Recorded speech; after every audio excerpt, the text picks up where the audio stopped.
Welcome to the Nate KG Podcast, a show dedicated to exploring the nuances of jump rope, where I talk with jumpers of all skill levels, backgrounds, and fitness goals. On this episode, I talk with the owner and founder of RX Smart Gear, Dave Newman at RXSGCEO on Instagram. People ask me all the time where my relationship with RX Smart Gear began, and this conversation will explain that. It's all about the philosophy that Dave has created and continues to bring to fitness and the jump rope world. Dave has been and continues to be one of the greatest mentors I've had, both within jump rope and in other realms of life. I have a long history with Dave, and I'm really pumped to bring some of that to you with this conversation. For anyone that is new to jumping, we cover rope sizing and how to view jump rope in detail. For those that are more experienced or are competitors, you'll really like the way that Dave breaks down the craft of jump rope and how he explains it all. All of the show notes for this episode can be found over at natekg.com. And now, please enjoy this interview with Dave Newman. All right, the man, the myth, the legend, David Newman. How's it going? Nate Dog, I'm doing good. Nate KG, what's going on, buddy? Not much. This has been a long time coming. I'm really excited to have you on and to really dig into a lot of stuff. I think that everyone listening is going to really benefit from our friendship, because I know so much detail about you from the past that I'm not going to ask you the standard list of questions, because I know a lot of information. So we're really gonna dive in. Yeah, you're a huge part of that whole path and development. So yeah, I'm sure you probably don't even need me on this podcast. You could just say everything and cover it yourself. Well, I mean, it's funny because, like, you know this, but most people obviously don't. We recorded a video series a long time ago, basically about the origin story of RX Smart Gear, your company. And so I've heard so many details that I probably actually could articulate like a large majority of it. I've spent a lot of hours editing you, but let's start with something that is completely unrelated to jump rope. You have a lot of model trucks, model cars, and I really want to know when you started making those and what sparked your interest about them. Wait, you confused me. Model trucks and model cars? Yeah, you have in the annex there are a set of model vehicles. I'm not sure if they're trucks or cars. I forget which one they are, but there's a set that I believe you built and you put together, correct? Oh, you're talking about RC. They're radio controlled RC. Gotcha. Okay. Cars. Okay. Yeah, I'm sorry. I thought this was going to lead to a joke or something. No. No joke. I'm really curious, because I know that you've had them for a long time. They seem to be very, very important. Like, you've really enjoyed them. That's hilarious. Okay, it's so funny. So have you been wondering about those this whole freaking time? I kind of have, but I'm also I really feel like it. I think later it will be interesting to connect the dots with it. But yeah.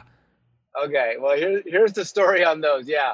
So there are a bunch of RC. They're 1/6 RC, cars. Like I think there's a Porsche, there's a Lamborghini, a couple of Hummers, and they're 1/6 size because they fit a 12-inch GI Joe.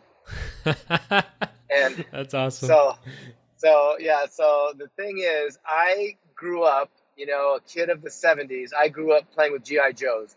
And I mean the real GI Joes, which were, the one with the kung fu grip and the pistol grip, and they were 12 inches tall.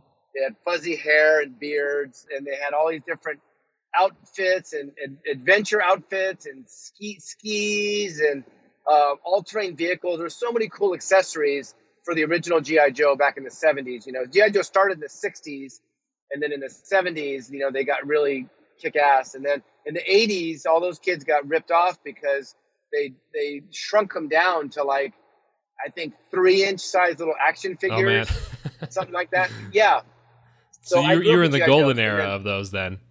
I was, absolutely, man. And that shaped my imagination.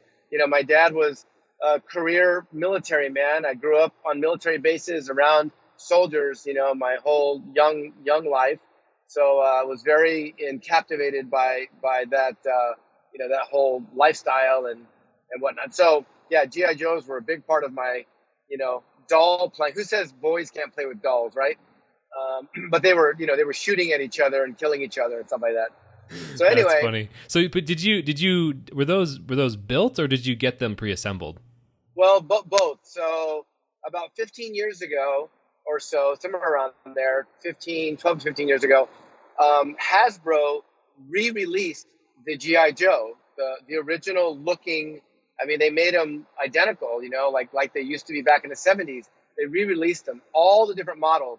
There was a red hair, Caucasian red hair, Caucasian blonde hair, Caucasian dark hair with a beard, dark hair, clean shaven, and African American, Asian. I mean, it had all these different GI Joes. I mean, it was awesome. So I bought every single one of them as a 40-year-old guy, or I don't know how old. I guess. So let me go. Actually, no, I was about 40 years old. So that was about 12 years ago. Yeah, because I'm almost 52. And they re-released them. And every time I would find them online or at Target, I would buy them. And I just kind of had this, resurgence of interest in GI Joes. So then one day I'm on eBay and I stumble across a remote control, an RC car that was 1/6 size, which is, would fit a GI Joe, and the doors opened up. You could put the GI Joe inside of it. So I got this crazy idea that I was going to make a stop motion video movie with all these GI Joes. So I just started buying all of these different, RC cars, not only RC cars, but RC motorcycles and quads. I had a whole, gaggle full of them. It was so funny. And I even had a helicopter, a 2-person helicopter that was not remote controlled. It was just like a model helicopter, really a toy that you could put a GI Joe in and just hold it in your hand. And you weren't messing around. Like you were getting it. Like you were making sure like you had your full collector's edition everything. Nate, you've been around me for probably almost a decade. You know that once you go in, it's all in. Yeah, right? Like, yeah. I'm fully aware.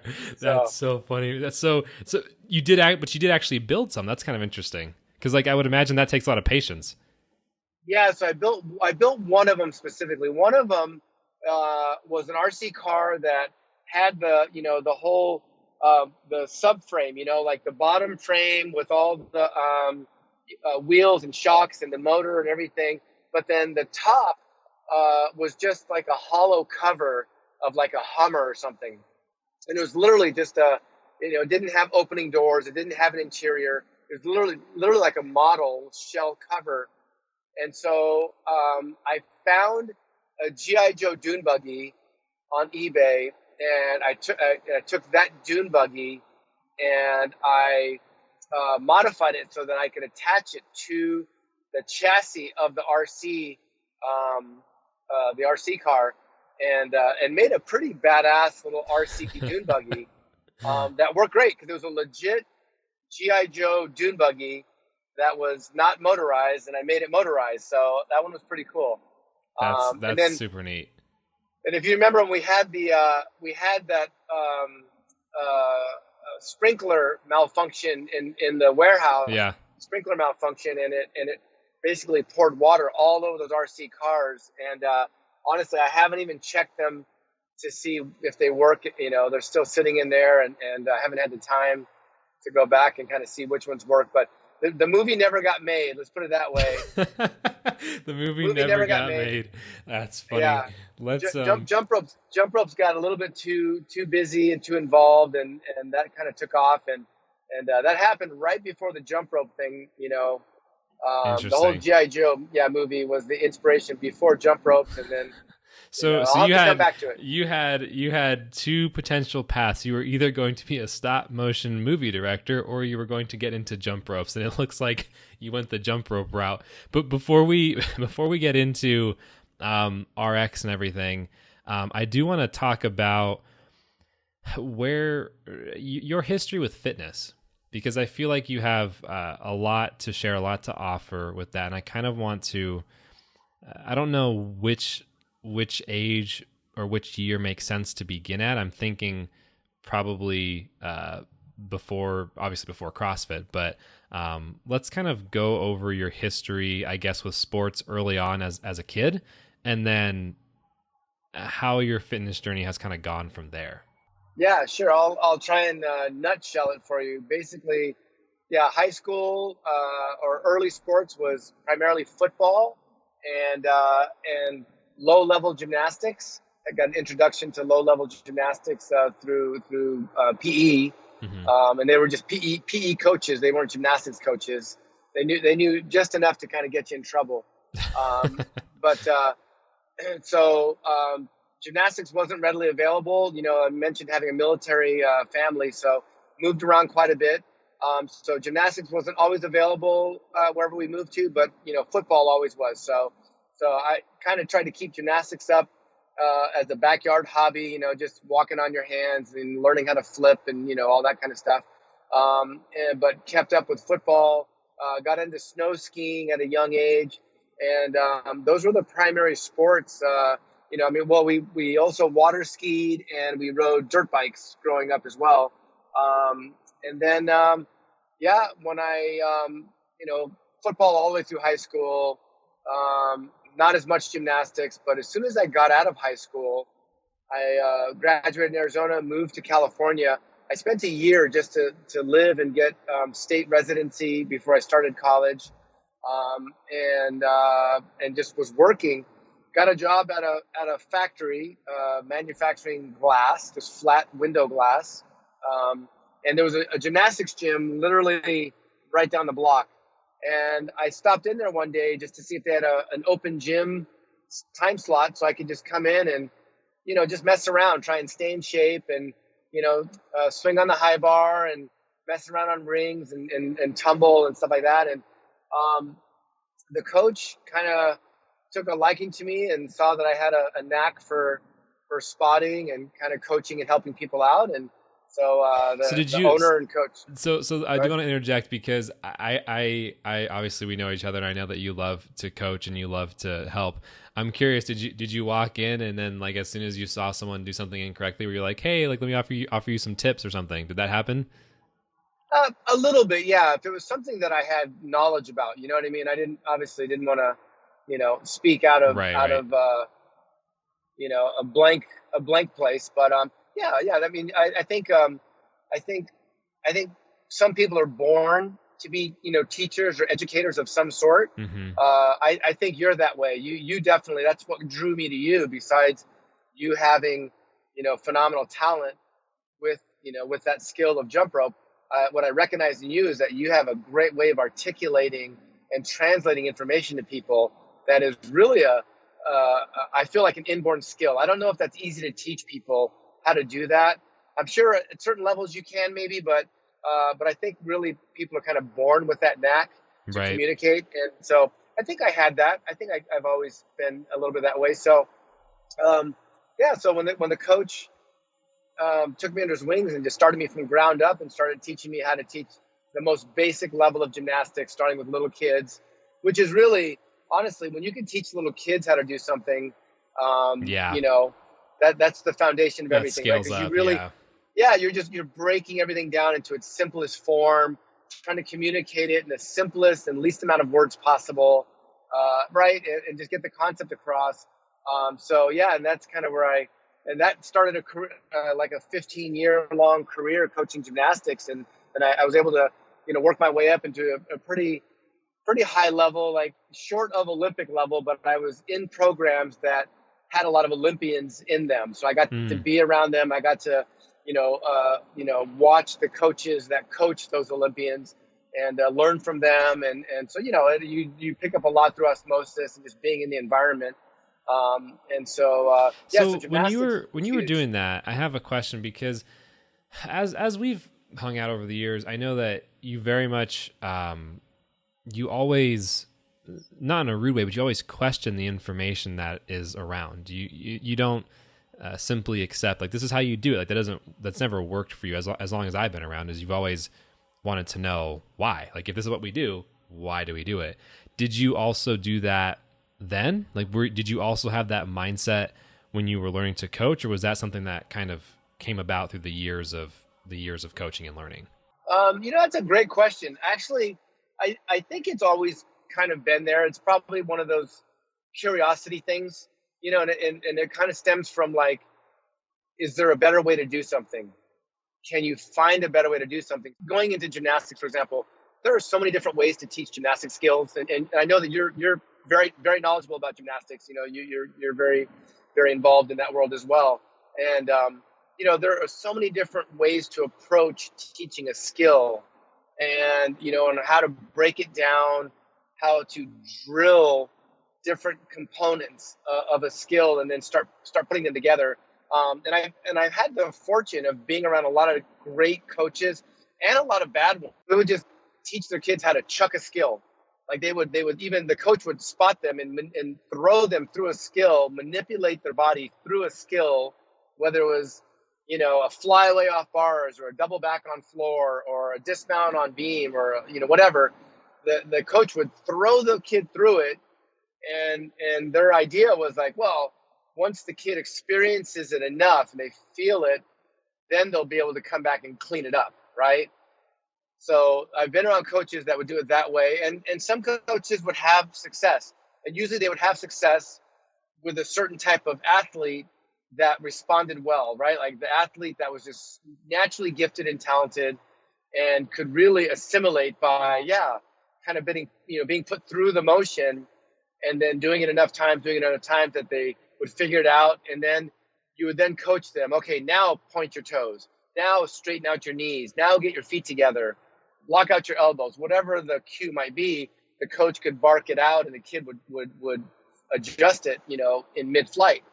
But that's not very many kids. You know what I mean? Like that's not the majority of people. So the better way to teach things is to break it down into small parts and have them rehearse the small part over and over and over until that becomes familiar. And then you add the second part, drill it, then add the third part, right? Which is how you like to do things. You and I spend a lot of time, late nights talking about coaching theory and techniques, and both, I think, are on the same page.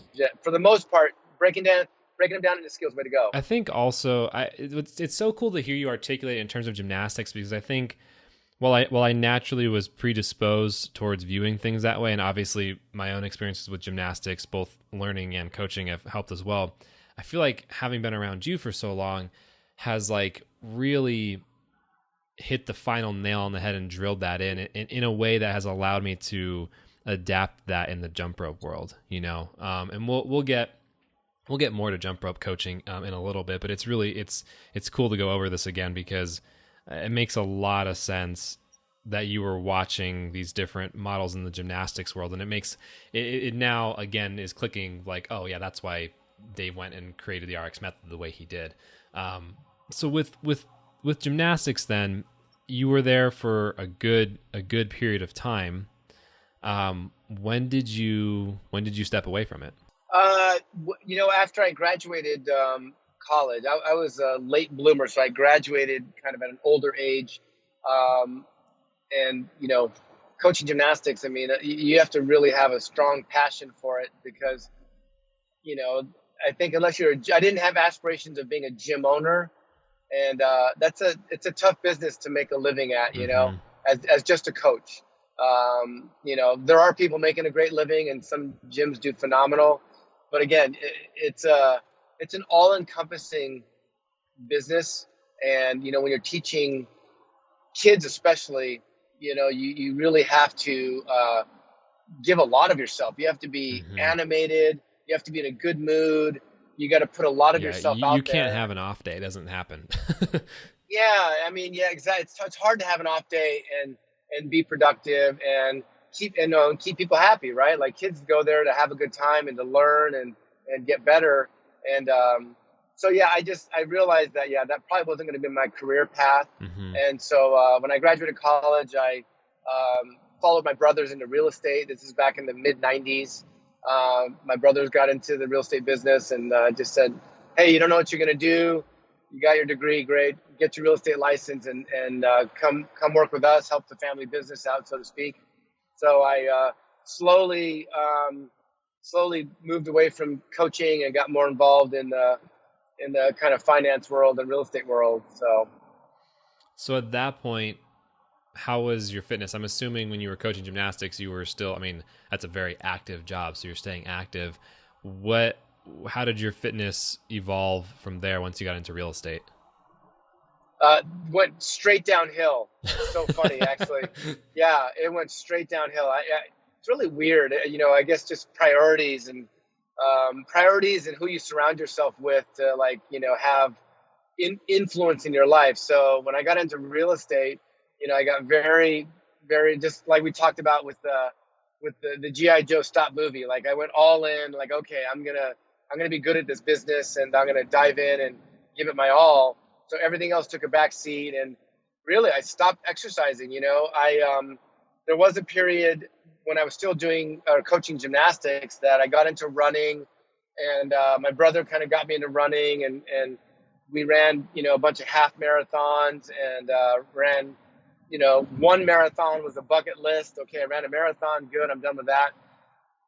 And then for whatever reason I just stopped exercising. It wasn't a priority. I think I kind of had the mindset like, oh, I'm young and I've always been in shape, it'll be easy to stay in shape. You take it for granted that as you get older, your metabolism slows down, and you can't just eat a box of Twinkies and still have six-pack abs, right? It doesn't work. So after about a decade in real estate, man, I really let myself go, and I got horribly out of shape. And I mean, for my standards of what I was used to, coaching gymnastics and being an athlete myself, running marathons, I got probably 30 to 40 pounds overweight, and just, sedentary. It was a very sedentary lifestyle. And then that's when, CrossFit came along and kind of, shook me back into reality. How did you find CrossFit? What was that like transition point when you were, I'm assuming, day to day, your habits completely changed. At what point were you like, oh, I need to do something about this? I had a buddy that found CrossFit pretty early on. This is back in like 2007. A buddy of mine that, our kids were going to school together, and we would go on ski vacations together. And so we were active at snow skiing together. And I was a really good snow skier, I still love to snow ski. But back then, even being out of shape, I was still a really good snow skier. Mm-hmm. And yeah, it's pretty wild. I've seen you on the slopes. You're something else. It's really good. Oh, I appreciate it. Well, I know I'm kind of bragging when I say, hey, I'm a really good snow skier, but when it's one of those things. But you are, though, like. Yeah, maybe enough people have told me that I just believe it now. Like, yeah, I am good. But no, it's one of those things that I enjoy doing, and I know I'm good at it. I'm not the best, but I'm good at it. It's a great sport that I enjoy participating in, and started at a young age. And so I could be out of shape, but I could still ski really well, and I could do tricks, and I could do jumps. And, back then I was doing helicopters and other, young boy tricks, as an out of shape adult. But the buddy that I was skiing with got into CrossFit and tried to get me to do it. Hey, Dave, you got to come try this. It's amazing. I love it. It's something new. And he would try and describe it to me. And I had such a lazy mindset. It's really crazy when I look back at how lazy of a mindset that it just wasn't a priority. I had some kind of like, what's it where you're, I don't know what it's called, myopic vision. Like when you look at yourself in a mirror and you're like, oh yeah, I don't look so bad, you kind of lost your reference point. Like this became such a new normal that you forgot that there was a slim Dave that was around, or a swole Dave that could be an option too. Yeah, it's crazy when you think about it, because then there's pictures of yourself when you're young and in shape, and then you get married, and if your spouse doesn't make a big deal about it, and I'm not blaming my wife, because she said that there were times she tried to tell me, hey, you're getting kind of chunky, or hey, you're looking, those pants are getting a little tight on you. Susan, and Susan well, yeah. She's a sweetheart. And so she said she tried to say that to me, and I would get real offended and get my feelings hurt, and I would make her feel guilty for saying it. And I look back now and I'm like, oh my God, I was such a jerk because I should have listened to her. You know what I mean? Yeah. Like that. And so, but you look at yourself and, you don't get out of shape or overweight overnight. It's a gradual progression, and you get used to seeing yourself little by little get bigger and bigger. You don't see the signs, even though, like, well, I used to wear a size 34 waist, now I need to buy 35s, and you just don't make a big deal about it, right? You just kind of give into it. And I look back at that now, and I'm just blown away that I could let myself do that. So But it's also now kind of Susan part of and the I have a pact. process, though, right? Like that, like it's just kind of. It seems like that's just how life goes. Like sometimes you're like you said, you went whole hog into real estate. That was your mission, was to get after and to really learn it. And like you articulated, your environment changes and things just kind of happen.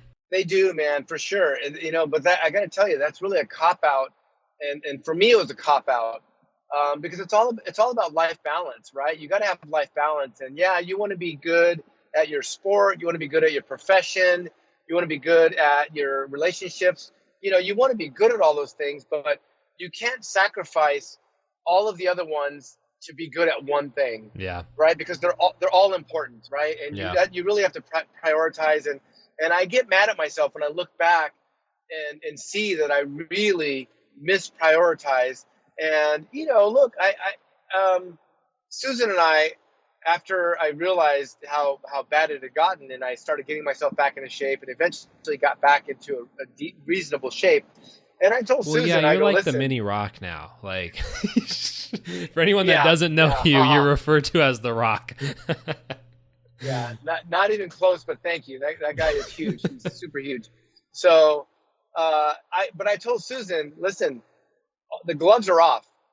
You have full authority to hurt my feelings, because if that's what it takes, that's what it takes. But if I start letting myself go again, you have full authority to tell me, Dave, you're getting fat, you're letting yourself go, you're not attractive to me anymore. Whatever you need to say to wake me up, you have to say it, because it's not fair only to myself, but it's not fair to my spouse, because when I met my spouse and she fell in love with me, she fell in love with my brain, my personality, and my looks, right? She fell in love with how I looked.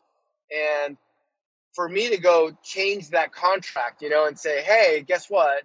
I know I was in really good shape when you met me, but, you know, here's the 2.0 version of me, and it's 40 pounds overweight, Right, and you're sedentary, talking about like a you very know, big difference too. Like there's natural aging and natural things that change, but you're talking about like you're almost crossing a threshold into a different person. Yeah, I think so. I mean, listen, barring having some type of disability, or something that prevents you Mm-hmm. from trying to stay in the best shape possible. Mm-hmm. I get that, right? Not everybody can, and I'm not trying to judge a book by its cover. I have friends that go to the gym with me every day, and they work out like madmen and madwomen, and they're a little bit stockier, a little bit heavier set. And maybe if you didn't know them, if you saw them on the street, you might think like, oh, that person probably doesn't work out very much, and you'd be completely wrong. Mm-hmm. They do, like, Mm-hmm. you know what I mean? Like, so you got to be careful there, because you don't want to judge a book by its cover, and assume that just because somebody's bigger boned or heavier set, or whatever, stockier, that they don't exercise and that they're not trying to take care of themselves. You don't know what they're doing, so don't speak out of turn unless you really walk in those people's shoes. But for Yeah, me, for you. you know, for Mm-hmm. me personally, knowing that, okay, I don't have any excuses to not keep myself in reasonable shape, right? And so, yeah, for me personally, there's just no reason to let myself get that way. And I was just taking the easy route. I was being lazy. I was making excuses, and the excuse that, hey, I have my wife and she loves me anyway, no matter what I look like. That's just a cop out. I just don't agree with that. And, I hold my wife to a standard. She holds me to a standard, and we want to stay attracted to each other, and, and be healthy and live healthy lives.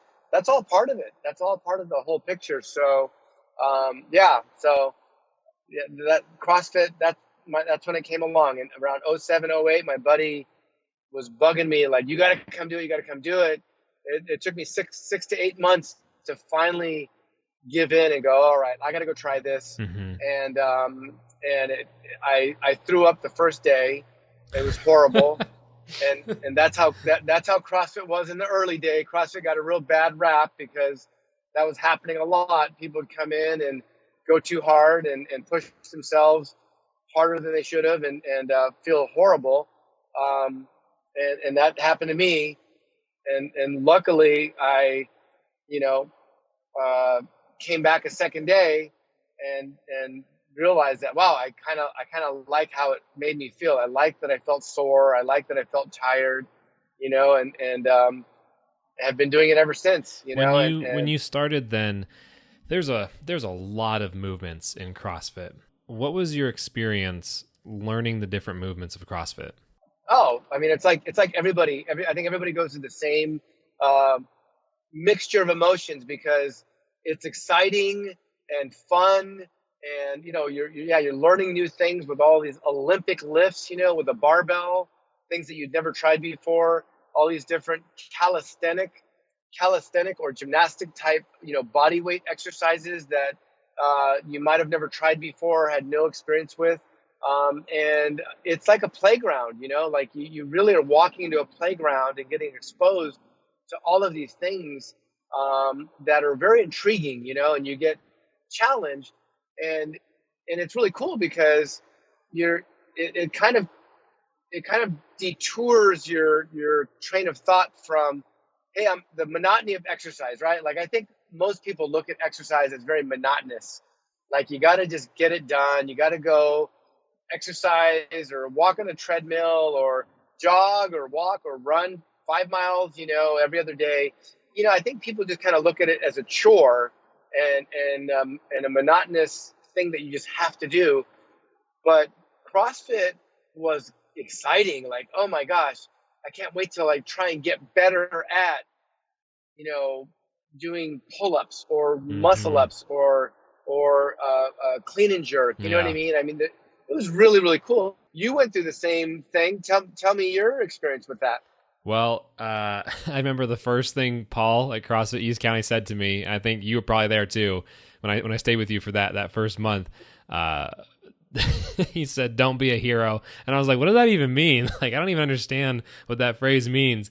And then, like, sure enough, a week, because at first I was really like, I was super uncomfortable with all the movements, right? Like, I had almost zero experience with like 90%, especially the Olympic movements and barbell movements, and so I was just taking it. I actually remember we were in your home. It was probably day 2 or 3 of that month I first stayed with you, like in college, first year of college or something, whatever that was. And I remember you walking through with a PVC stick how to do front squat, back squat, deadlift, all these things. And it was just like, I was trying and I wanted to learn it, but it just was not clicking that well just because like every piece of it was so foreign, especially the front squats. Even till today, front squats are like my nemesis. But I remember like a week into the CrossFit one day, I was just like, yeah, whatever. Like I can do this. And you can't, even if you think you can, it's not as easy as you think. And I still underestimate it to this day. And I remember going to the bathroom and I was like, oh man. And then I think that morning I definitely puked a little bit, nothing crazy, but then got back to it or whatever. But yeah, it was, I think it was a little bit, intimidating, but then once I was able to actually sink into the weightlifting movements, it was really fun to break it down and to dissect the pieces of it and to see how things were supposed to move, Yeah.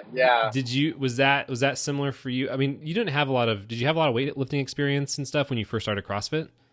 No, well, so not Olympic weightlifting, with clean and jerk and snatch and things like that. Regular powerlifting like bench press and deadlift and squat. Going through high school playing football, and you get in the weight room, and so I wasn't unfamiliar, but being around barbells. But with Olympic weightlifting, I was just as green as you were, like had no experience, had never done any of those things before. And absolutely super intimidating. But let's preface this because, your audience that might listen to this, let's clarify that CrossFit is not that way. Everybody thinks that. They think like, Yeah. oh my God, I'm going to puke Yeah. and it's going to be so hard and all that. And I thought that way. And it might have used to be that way, but CrossFit's become a lot more mainstream. Yeah. It It's a used to be lot different. a lot different. CrossFit used to be very hardcore, and you went in there and it was your badge of honor to throw up. It was a badge of honor to get a blister tear on your palm from pull-ups or doing a bunch of barbell, lifts. That used to be the case, and it's changed dramatically over the past decade. And I've been doing it over 12 years now, and the thing that people need to understand is when you walk into a CrossFit gym. Here's the analogy I'll use, and I literally just thought of this analogy. Okay, you'll walk into a CrossFit gym, and it would be like you're not good at math, but you walked into a calculus class in college, and you see all these people doing something that looks a lot like calculus. They're doing these complex movements that are so ridiculous that you can't even imagine or even figure out where to begin. And you think, oh my God, I can't be in this class. This calculus is too hard, right? But what they don't understand is, no. When you walk in, you start with basic math. Wherever you're at, if your level is, hey, you know what? Over here, 2 + 2 is 4. That's perfect. Start there, and then eventually you'll work your way up. You know what I mean? And there's Like really that's not judgment either. I feel like it's at really all. similar with like with the jump rope community, because people see videos online of, crazy triple under or quad combos or handstands or all these things that competitors throw. And I think a lot of them can be intimidated in the exact same way because it's the calculus class. It's the same analogy, but then once you really get into it and see what's really going on and understand that there is a really nice community there, it's a way different game. Oh, 100%. That's what's really funny. Like if you don't here's a great story. Here's the point. The point is, if you're new at something and you're intimidated by it and you're self-conscious, a lot of people want to hide in a corner and they don't want anybody to look at them, right? Whereas if you're somebody who's experienced at that movement and you see somebody who's struggling, you want to help them so bad. Yes. Like you want them to have a good experience. You want them to get better at it, and you want to help them, right? And it's so funny that if you never talk to each other, you have these two completely opposing trains of thought going on. And so here's a funny story. So I like to ride motorcycles. Yeah. And I rode my motorcycle to work. At the end of the day, I was pulling away on my motorcycle, and our RX facility is right next door to CrossFit East County, which is where we work out, where we go do CrossFit. And I'm friends with everybody in there. I know every single person. And I had my helmet on, which was a full face helmet, and I was pulling away from the gym. I saw a friend of mine, Shelly, who was had to go out to do a 400-meter run, right, like up the block. And I was pulling away, and I waved at her, and she gave me kind of this odd look, right? Like she kind of waved back, but she just gave me this odd expression. And so in my mind, I'm thinking, oh, I wonder if she recognized that it was me, right? Yeah, and I kind of feel like maybe she thought I was a stranger, or this weird guy on a motorcycle waving at her because she was in her workout clothes, going for a jog. So the next day when I saw her, I said, hey, Shelly, that was me on the motorcycle waving at you, right? And thinking like, I didn't want to scare you or something. She goes, oh yeah, I knew it was you, but I didn't want you to see me struggling and walking because, like she was embarrassed that she was walking instead of running. And so she had a totally different train of thought going on in her head. And I was just laughing, but that's kind of what it's like. You know what I mean? Yeah, if you don't talk to each other, people want to help you. They want you to get better. And even more so if you go up and ask somebody, hey, am I doing this right? What do you think? Am I doing this right? And can you help me? People love to help. And there's awesome. just obviously in any community, there's a select few who don't, but that is so rare. Like by Oh, and very large, rare. like everyone, like if you're out there and you're working hard and you're actually making an honest effort and you have good intentions, like all anyone wants to do is help you, you know. Plus, it's also fun to be asked a question and get to feel like, okay, cool, like I'm helping you, you know, which obviously you know Yeah. really well after all of the coaching you've done in gymnastics and jump rope. Let's get into the jump rope piece, because jump rope is a big part of CrossFit, and it has its own special reputation within CrossFit. What was your experience first picking up a jump rope? Yeah, that was frustrating. It's funny being somebody who thought he could jump rope, right? And I have jump rope, you know, while working out, growing up, but you know that's the old leather rope, wooden handle, leather Muhammad Ali jump rope from from the sporting goods store or Yeah. from Sears and Roebuck, and just doing your basic boxer step, single, jogging in place, single step, whatever you want to call it. Nothing high level. Never tried double unders. And so I was always confident with the jump rope. And then you go to a typical CrossFit gym back in the day, and back then, gym owners did not put a lot of, they didn't invest a lot in jump ropes, right? Like Mm-hmm. they didn't think there was a lot of science to it. They just thought, hey, two handles and some type of cord in the middle. That's all that mattered. Yeah. The length of it didn't matter. The type of material, none of that mattered. They just said, as long as I have two handles and a cord, they'd hang it up on a hook, and they just thought, okay, I'm providing something for my members, and they can figure it out. So when I walked into the gym, they said, okay, grab a jump rope. I'm going to warm up with single unders. And so you'd go and you'd grab something, walk back to your space, and start jumping rope.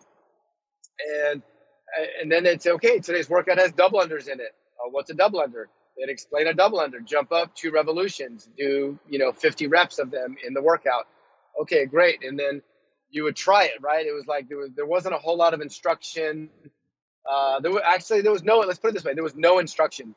It was monkey see, monkey do. Yep. Here, let me show you what it looks like. Okay, that's what you got to do, and give it a shot. And no progression whatsoever. No sizing of a jump rope. No Mm-hmm. picking the right apparatus for your body. None of that. So yeah, I just would go grab a rope, and I would try it one day during a workout, and I would struggle and fail miserably. And then, after class or the next day, I would try a different jump rope, look for something that looked different, try it. And, sometimes you get lucky, you find a rope that you had a little bit more success with it. You didn't know why, but you just happened to get a couple more reps in that day than you did with the other jump rope. So then that became your go-to jump rope, the one with the green handles. So every day, I remember The one with specifically, the green handles. that's you it. you literally remember the exact rope. Oh, dude, there was a PVC jump rope. It was black PVC with cheap plastic handles. Probably had a cheap bearing in it. I have no idea to this day how long that jump rope was, or what size it was. But there was one green handle jump rope that was just cheapy from Kmart or Target or Yeah. wherever it might be. But for whatever reason, I would have a little bit more luck with that one. And it wasn't that great, I mean, I'm talking like connecting 2 or 3 double unders together that, if you saw my form back in the day, you would throw up. You can come to CrossFit and just throw up watching me do jump rope, not even having to participate in a workout. Oh man. It was that I'm not kidding, dude. Tuck jump, knees pulled up to my belly button. My feet would be, 3 feet off the ground. My arms were super wide. I literally had no idea or concept of technique at that time. Right. And but I would go get that jump rope. And if somebody got to the gym before me and got that rope, I would be so pissed. I Seriously. just imagine you as the heavier set version of Dave, like outside of the gym in the morning, like the door opens up and you just like slam the coach to the side and just like sprint to the back of the gym and just grab the rope. Like I can visualize you doing that. That's funny. Okay, you don't know how accurate that is. You're so accurate. Because the thing with CrossFit is they would post what the workout was the day before. Yeah. The night before, you'd get online, you'd look at what the workout is. Okay, it has jump rope in it. I got to get there early. I got to be the first one. And usually when you go in, you start off with a warm up. but I would go start grabbing my equipment first and kind of like stockpiling it in my spot. And then I would do the warm up. And that's exactly right. I would go and I would find that jump rope and I would set it in my spot. Okay, now I could go do the, jumping jacks or jogging in place or whatever the warm up was, So yeah, very true. That's funny. So when you picked up the rope, how did you go, or not when you picked the rope, but as you're learning to double under, as you're going through this process, what happened, or what did you do to actually get better and to find some sort of a progression with your doubles? Man, you know what? I honestly, it was a struggle fest. It was a struggle fest. And I was such a laughing stock at the gym, you know, having a pretty good gymnastics background and having some good awareness, I was able to like pick up a lot of the different movements relatively easily. Mm-hmm. I wasn't great at Olympic lifting, but I was decent, and I could pick up those lifts. And obviously all the other gymnastic type or calisthenic things I could do, pretty well. Right. Except for double unders. I just sucked so bad at double unders. And I got to a point where once I lost a lot of the weight and got in shape after, say 3 to 4 months, and in CrossFit, you're racing people, you're doing a workout and you're racing to be the first one done. Right. Yep. And I would beat most people in 90% of the workouts. I could beat most people at our gym at the time, unless it had double unders in it. And when it had double unders in it, literally all of my friends that I would work out with would just be salivating and they would be laughing. That's and they would be funny. no, I'm not kidding. They would be in such a good mood the morning of a double under workout because they knew they would smoke me. Because for whatever you're reason, walking in and you're like, damn it, here we go again. oh man, I knew it. I was like, oh, these guys, I'm gonna suck, man. I gotta try and do better. But I knew I was gonna get my ass kicked, and they knew I was gonna get my ass kicked, and I was a laughing stock. I mean, all in fun. Like we were all friends, and we were very honest about what we were capable of or incapable of. Right. And but I literally got tired of that. I'm like, okay, this is ridiculous. There's something wrong here. Let me try and figure it out. And that's when I always say I took the golfer's mentality because I used to golf. When I was in real estate, I golfed a lot. And in golf, that's another very difficult sport, very, high technical, requires a lot of coordination, a lot of moving parts. And I never got really good at it, but, I became a student of the sport. Like I was studying it, all the biomechanics, you name it. And so I kind of took that same approach initially where in golf, if you always hit a slice with your driver, you're always hitting a slice off the tee box. Well, it's got to be the club. Let me go buy a different golf club. So you go try and, you try and buy a golf club that would fix the problem. Oh, it's got to be. Yeah, it's always the gear. It's never the user. It's always the gear, right? I got to I need a stiffer shaft. I need a golf club with a bigger head, a bigger sweet spot, a closed face, some new technology that swears it's going to fix your slice. I just go buy a new golf club. And so that's what I was doing with jump ropes. I'd go buy a jump rope and I would bring it back to the gym, try it out, have a little bit of success, but nothing, too earth shattering. Mm-hmm. So I'd go buy a different jump rope, same thing, go buy a different jump rope. So I was going through that whole process of buying the obsession was starting all over again. All over again, just like with golf, For context, where let's get just a little bit of context about where you are at your life in addition to this too. I think was this the time where work was slowing down and you had more time to do jump rope things? Yeah. So it was right after the real estate crash in 2008. Yeah, 2008 real estate crash. Work slowed down immensely. Real estate crash in 2008. Had to downsize the business. Took a pretty hard hit financially. Lost almost everything. Started from scratch. Downsized my office. My wife went back to work. She was a stay-at-home mom at that time, but she went back to work. And that's when my buddy dragged me to CrossFit, and that was, CrossFit was such a great therapy to, just try and work off all your frustration and kind of get all the tension out. And so, yeah, I had a lot of free time on my hands for sure. And so that's why you were able to go, like you said, with the RC cars, with GI Joe, with coaching, and then with real estate. You were now entering another basically obsession phase with the jump rope. Another obsession phase, absolutely, yeah. It was, it was definitely an obsession. It was kind of a running joke at the gym, because I'd come in with a new jump rope, and a lot of times my friends would inherit the jump rope, because if I didn't get any better with it, I would just give it to somebody. Here, you could have it, But I also, I stockpiled a lot of jump ropes, and and it really was the gymnastics. Initially was the golfer's approach. It's got to be the rope. It's got to be the rope. Let me get a different golf club. Mm-hmm. Let me get a different jump rope, and then at some point, finally, the gymnastics, kind of analysis kicked in. Like, wait a second, there's got to be a secondary issue here.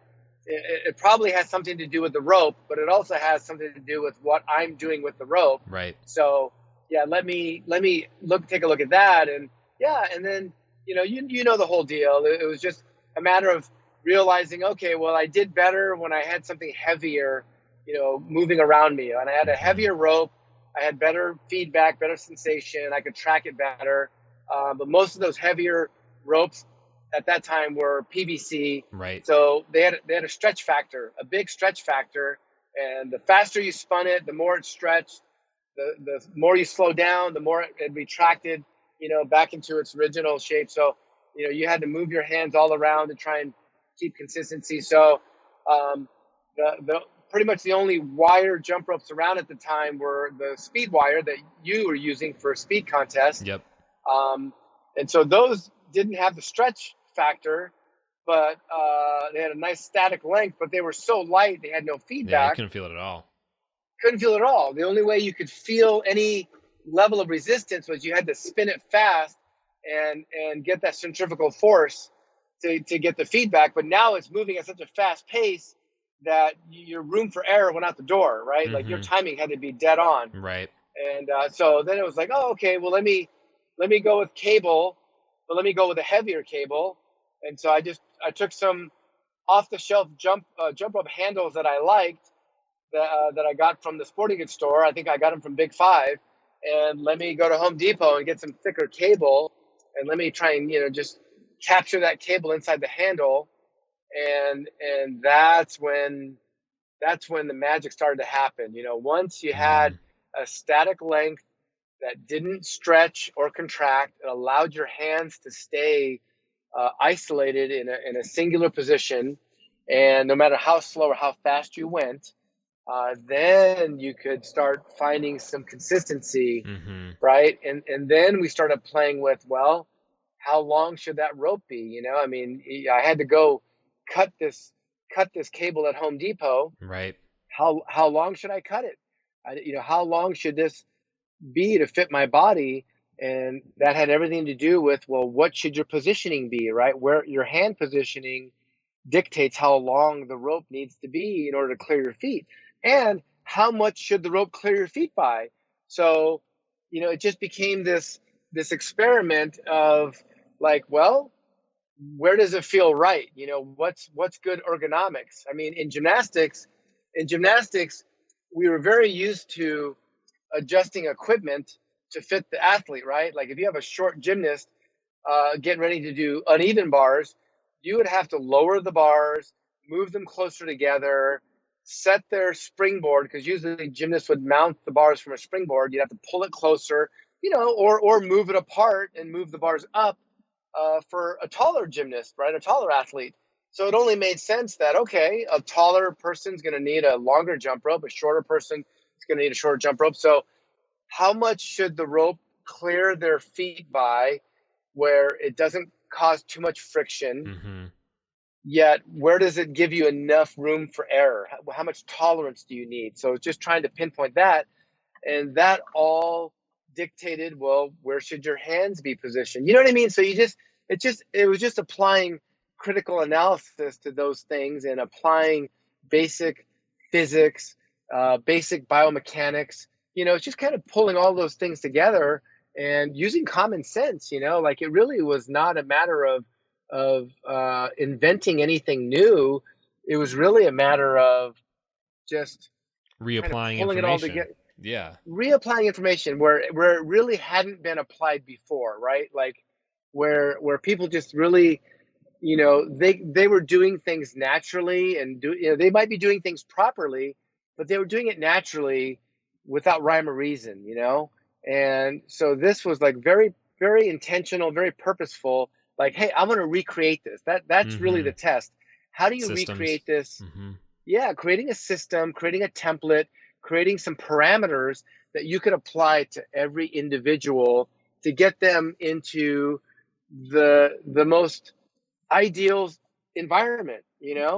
And that was such a fun process, because basically what would happen is I would make up a bunch of jump ropes. And our jump ropes, when you make it with cable wire, we were making them permanently sized. You know what I mean? Like, once you make it non-adjustable. Yeah. non-adjustable. Yep, this is it. Whatever size you got, that's not going to change. So we'd make up, a couple different sizes. And at the time, Joe Craig, Joe very well. He's probably like a brother, one of your brothers. Pretty so Joe, much. yeah, Joe was like my workout buddy at the time, and he was becoming a studly athlete in CrossFit. And so, but he and I both equally sucked at jump rope. I think I was a little bit farther ahead than he was at the time, but we were pretty close. And so I would bring in 2 jump ropes, and he's about 1.5 inches, almost 2 inches shorter than me. So I'd bring in 2 different ropes. He'd use one, I'd use one. We'd compare notes. We would swap ropes. I would use the other one. He'd use the other one I was using. We'd try those. We would trade off and share the information, and then we'd let people in the gym try it.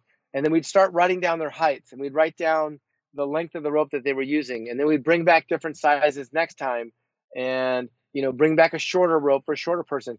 And then as they started testing out and experimenting with these different sizes, and we started going, oh, okay, well, wow, how coincidental. A shorter person did better. Like, we're connecting more reps, and we're reporting back that, oh, that one felt way better. And yeah, they were, I mean, the proof was evident right then and there. They were connecting more reps. They were having more success, like, instantaneously.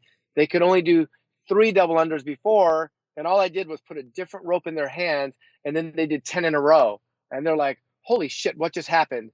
And then you realize, oh, well, we gave you a rope that fit your body better. It cleared your feet better. It wasn't hitting too far out in front of you and having all of that recoil or friction or whatever, interference. It was, we started paying attention, like, well, how much is that rope clearing your feet by? Oh, wow, 8 to 10 inches, right around 8 to 10 inches, maybe 12 inches. Okay. And we started paying attention to that. And then everybody that started having more success, we started going down and looking at their toes, and we were videotaping it on a video recorder, and playing it back and going, yeah, okay. As more people were having success, they were, there was a common theme there, how much the rope was clearing their toes by. And, and then it was a matter of like, okay, well, we're looking at their hand positioning, and, well, a lot of people at the time were pushing wide. Pretty much everybody were pushing hands wide. Like, they're almost about to start taking off like a bird, flapping away. They were flapping away, absolutely flapping away. So then we started realizing, oh, wow, they were taking a rope that might be too long for them, but they were making it fit their feet, right? They were making it fit the clearance at the feet by pushing their hands out. And we're like, okay, well, is that good or bad? And then we just used the very, common thought that, well, you're always stronger when your hands are closer to your core, right? Right. Especially from gymnastics. Yeah, in a gymnastics point of view, like, if you tell a gymnast, hey, jump up and hold support on the rings. Well, if they hold the rings close to their right. thighs, they can hold support. Yeah, if they iron cross is not the default. Exactly. The more you start letting the rings move away from your side, you become less stable, less strong, right? So that then became kind of like the goal. Like, okay, well, hey, if your hands are closer to your core, within reason, then that should be ideal. And then we start looking at the mechanics of moving the rope. You're just trying to get this little light rope, and even our ropes, which are heavier by a lot of standards, if we're talking 3 to 4 ounces, Right. that's 3 times heavier than a speed rope. Right. It's still light. That's still really light in the grand scheme of life. That's light, right? That's lighter than your iPhone. You know what I mean? Yeah. Like, Yeah. so what is it? What's an ideal mechanic? Like, what are the mechanisms of your body that are required just to get that thing moving around you? You know what I mean? So we really got into the weeds of looking at all of those biomechanics and kind of, coming up with our own principles, like we were just looking at, and here's a big part of it. Meeting meeting people of a very high caliber that already had acquired a high skill level, right? To where you could say, hey, these are the best in the world at this discipline. Mm-hmm. They're doing things that, the majority, the other 99.9% of the population cannot do.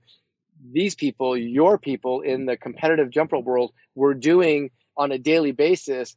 Just like you're eating cereal. It was like eating oatmeal. Right. Like, Yeah. it was like Yeah. it was a commonplace. And so analyzing, so that was a big part of it. Is like putting the two together, like coming up with our own theories of like, well, I think based on biomechanics, this makes the most sense. And based on physics, this makes the most sense. And based on gymnastics and this and that, pulling those together. But then it didn't really all, you know, hit home until I met you. I went in and I met your coach, Melinda, Mm-hmm. right? Mm-hmm. San Diego Speed Spinners. I called her up and I said, hey, I want to come in and meet you. I want to chat with you and observe and, just be a fly on the wall. And she was just so welcoming. She's like, Yeah. absolutely. Melinda's amazing. She is just a huge human being. I mean, just a big heart. I mean, just a lovable. Yeah, I can't talk enough. Say enough good things about her. She's like, she didn't know me from Adam. I mean, for all she knew, I could have been a freaking, Random. Yeah. Random. and she knew after we talked for 10 minutes, she realized that I was a real enthusiast and student of the skill and of the sport, and just started barraging her with questions. And she was showing me videos of you, videos of your teammates, the triplets, that Yeah. you used Mm-hmm. to perform with and compete with, and and so I would pay attention and go, oh yeah, they're doing exactly what I thought you should be doing, right? Like Right. Yeah. their Here hand, was their the example of kind of what your thesis was. Yeah. here was proof. Here was proof. Absolutely. Like, yeah, they have their hands close to their side. Their hands are centered at about the midspan of their body, which is right around the hip crease. Your contact point. Now, you guys being, I would call you professional jump ropers, your tolerance with the rope was much, much tighter Mm-hmm. than we were shooting for the average person. So you guys were operating at a, 2 to 4 inch tolerance with your speed ropes, right? Your Right. your rope is barely missing your feet and barely clearing your head. And in fact, you were even bending down or stooping over, Mm-hmm. To just get to the rope even even make smaller. Yeah. to make the rep quicker, right? Get a smaller diameter, shorter rope, smaller diameter, and a much quicker rep. And so, I was looking at that going, okay, I see what they're doing there. That makes sense. That's not what we're doing in the CrossFit world, general fitness world, where we need more tolerance. We need a little bit more buffer for error, especially that, we're also doing a bunch of other, strenuous, exercises that are taxing all of these different Yeah. muscles, Well, right? you can't maintain that same level of efficiency because your body is very fatigued in a different way. Like it's just Yeah, not the same. Yeah. hugely different. Hugely, like our whole energy systems, our whole musculature and energy systems were being taxed in a completely different way because you guys were very specialized, right? Like you're in your Mm-hmm. speed rope competitions. I mean, it was so specialized in that what you were doing was just, it was very singular in scope, right? Right. Like you were taxing the same muscles. I mean, it was a specialized skill. So you were taxing the same muscles. You were trying to build the same muscles. You were trying to build the same anaerobic capacity. Really, you guys were building anaerobic because it's such a short, even your endurance, 3 minutes Right. by Yeah, by most that's standards brutal. is considered anaerobic because it's such a short threshold that that it's not an endurance type sport. And so yeah, very specialized, very different than CrossFit, where you could be doing 50 barbell snatches, with 75 pounds, and then 50 burpees, where you're jumping on the ground and standing up, jumping in the air, and then pull-ups. So you're working all these different muscle groups, and you're working in longer duration. You could be doing a workout that could last anywhere from 3 minutes to 30 minutes to 40 minutes, right? And so your aerobic and anaerobic thresholds are getting taxed to the limit. So you definitely need room for error. You need to compensate. So Well, and this is that's when also we why, said, like, when people talk about, like, oh, how long should my rope be? What rope should I use? All these different questions. Like, I mean, for a large majority of that inquiry I get on Instagram, it typically refers to some level of an enthusiast jumper who wants to train some level of freestyle skills. But this is why the true ultimate answer always is, it depends, because your goal, and as even we'll get into this in a little bit with the different rope selection you guys have, but like even as narrow as within the CrossFit workout, the rope you choose, the length you have, the weight that is associated, like that all really depends on your goal and what you're actually trying to do because of all the things you've just articulated. 100%. It depends. That's exactly right. What do you want to do? What do you want to get out of it? Right? Like, what are your goals? And a good example is this. You look at high-level boxers. High-level boxers are phenomenal rope skippers, right? I mean, they're great doing very specific to their sport. They have routines that they like to do, which in your world of freestyle and competitive jump rope, it's very rudimentary. The skills they're doing: side swings, crosses, double unders, maybe a triple under here or there, Some double right? crosses. Doubles with crosses. Yeah, exactly. Running in place, a lot of alternate step, a lot of footwork stuff.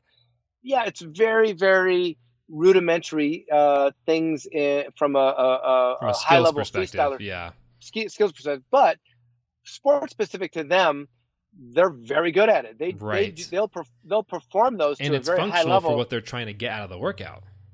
hugely functional in the sense that they do it typically with a longer rope than you or I would typically recommend for people. They use a longer rope. And I realized why after spending time up at the Olympic Training Center, talking to the Olympic coaches, because we're the official sponsor for USA Boxing and USA Wrestling and all that. So we get to go and spend time with these high level coaches and again try and pick their brain. And hey, how do you guys use a jump rope? What do you use it for? What are you trying to get out of it? What are the goals? And so with them, you realize, like, well, boxers like a longer rope because a longer rope has more drag, right? Has more air drag. Right. Right. It takes longer for, just like you as a speed rope competitor, like a shorter rope for a faster rotation.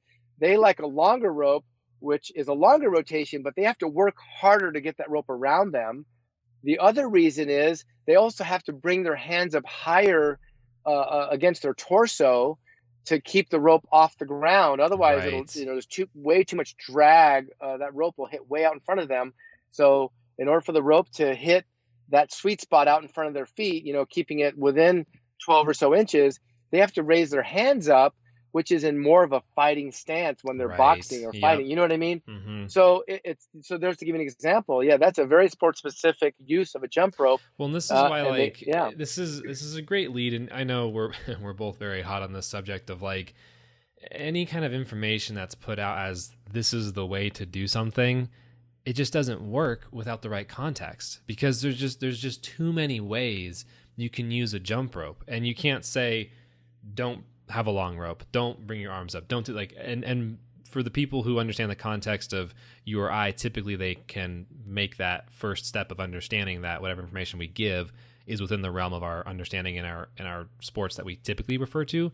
But like, by and large, people who are putting out information that's like, this is the ultimate size for your rope, like, it doesn't work. Like, even with the recommendations that we have through the RX method, those do work really well, but there's still a level of variance because it just, yep. You're right. They're very general. Well, so this is what it boils down to, Nate. Knowing your audience, right? Exactly. Reading and knowing your audience. So if you're somebody out there, also, in the jump rope sorry world, to jump in, but just to reflect that the other way too, knowing your coach and knowing your coach's background, because we're now at a point where rather than being Dave, the obsessed jump rope guy who has a gymnastics background, understands how to really break down a system and then work and then take those foundations and then build a new system. People now have access to coaches and they can evaluate where they've come from to assess whether or not the information will serve them in the future. But yeah, continue. Yeah, absolutely. No, you hit it on the head. Everything you just said, but yeah, knowing your audience and knowing who you're talking to. So if you know, like, hey, I only have, I'm doing this podcast, and I know that I only have, speed rope competitors listening to me, right? And and that's who you're talking to, and those are the ones you want to give the most amount of information and benefits to. Then you're just going to talk speed rope. Everything's going to be light wire, super short, like all of those things. And yeah, but yeah, I think you're right. You got to put it in context of what the people are after and what they want to achieve. And, when you're looking for a coach, yeah, I mean, listen, you can learn a little bit of something from everybody. Yep. Everybody has something to offer for sure. Even people that are new, even people at the gym, right, who have learned anecdotally, it might not be the most sophisticated information, but one word that someone says, you actually really, I think out of everyone has really taught me this lesson, that one person could say one word, one metaphor, whatever it is, and then that unlocks it for some reason, 100%. How many times have you been out teaching a workshop with me? We're tag teaming a workshop and we're working with a group of people, and I get singled off with one person who's struggling. I pull every trick out of my bag to try and talk them through to get over a hurdle. And then, and that's where being an experienced coach knows to go, okay, I want to keep momentum going here. I'm going to step away. Hey, Nate, come coach this person. And I know that you're going to mirror everything that I said, but it's going to come from Nate, and it may sound different. You might use a different descriptor, whatever it might be. Doesn't matter. All of a sudden, bingo, that person figures it out and they get it. Right.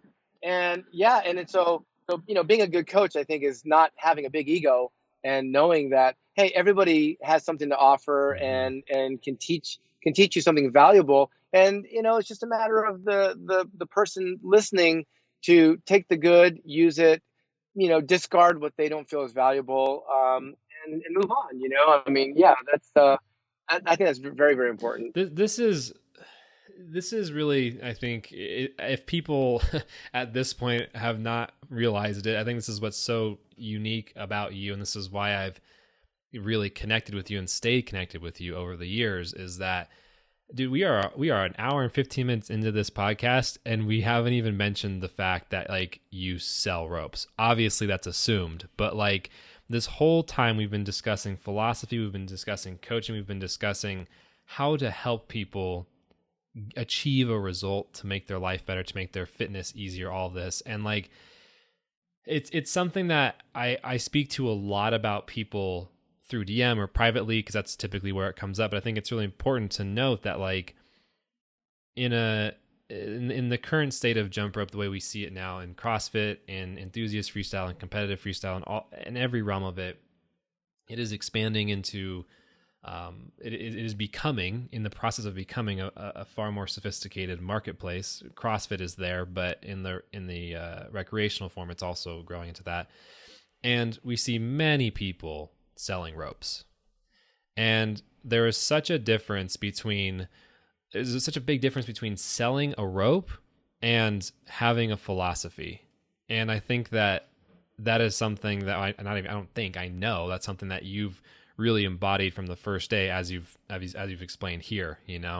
Let's get into because I know the story of how RX came to be, but I know others obviously do not.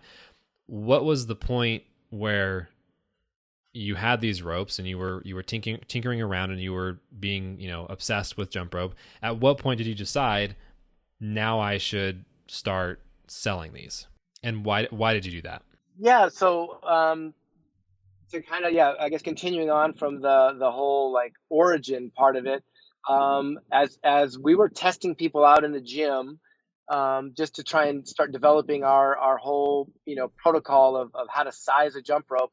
And again, this was just for pure enjoyment. Right. We were just geeking out on learning something new, and just kind of educating ourselves. Like, And well, yeah, it's like while you were geeking out on like the actual rope part, I was like sitting in my room downloading YouTube videos of competitive jump ropers and like watching them frame by frame. We were doing like the exact same thing, but like in different disciplines.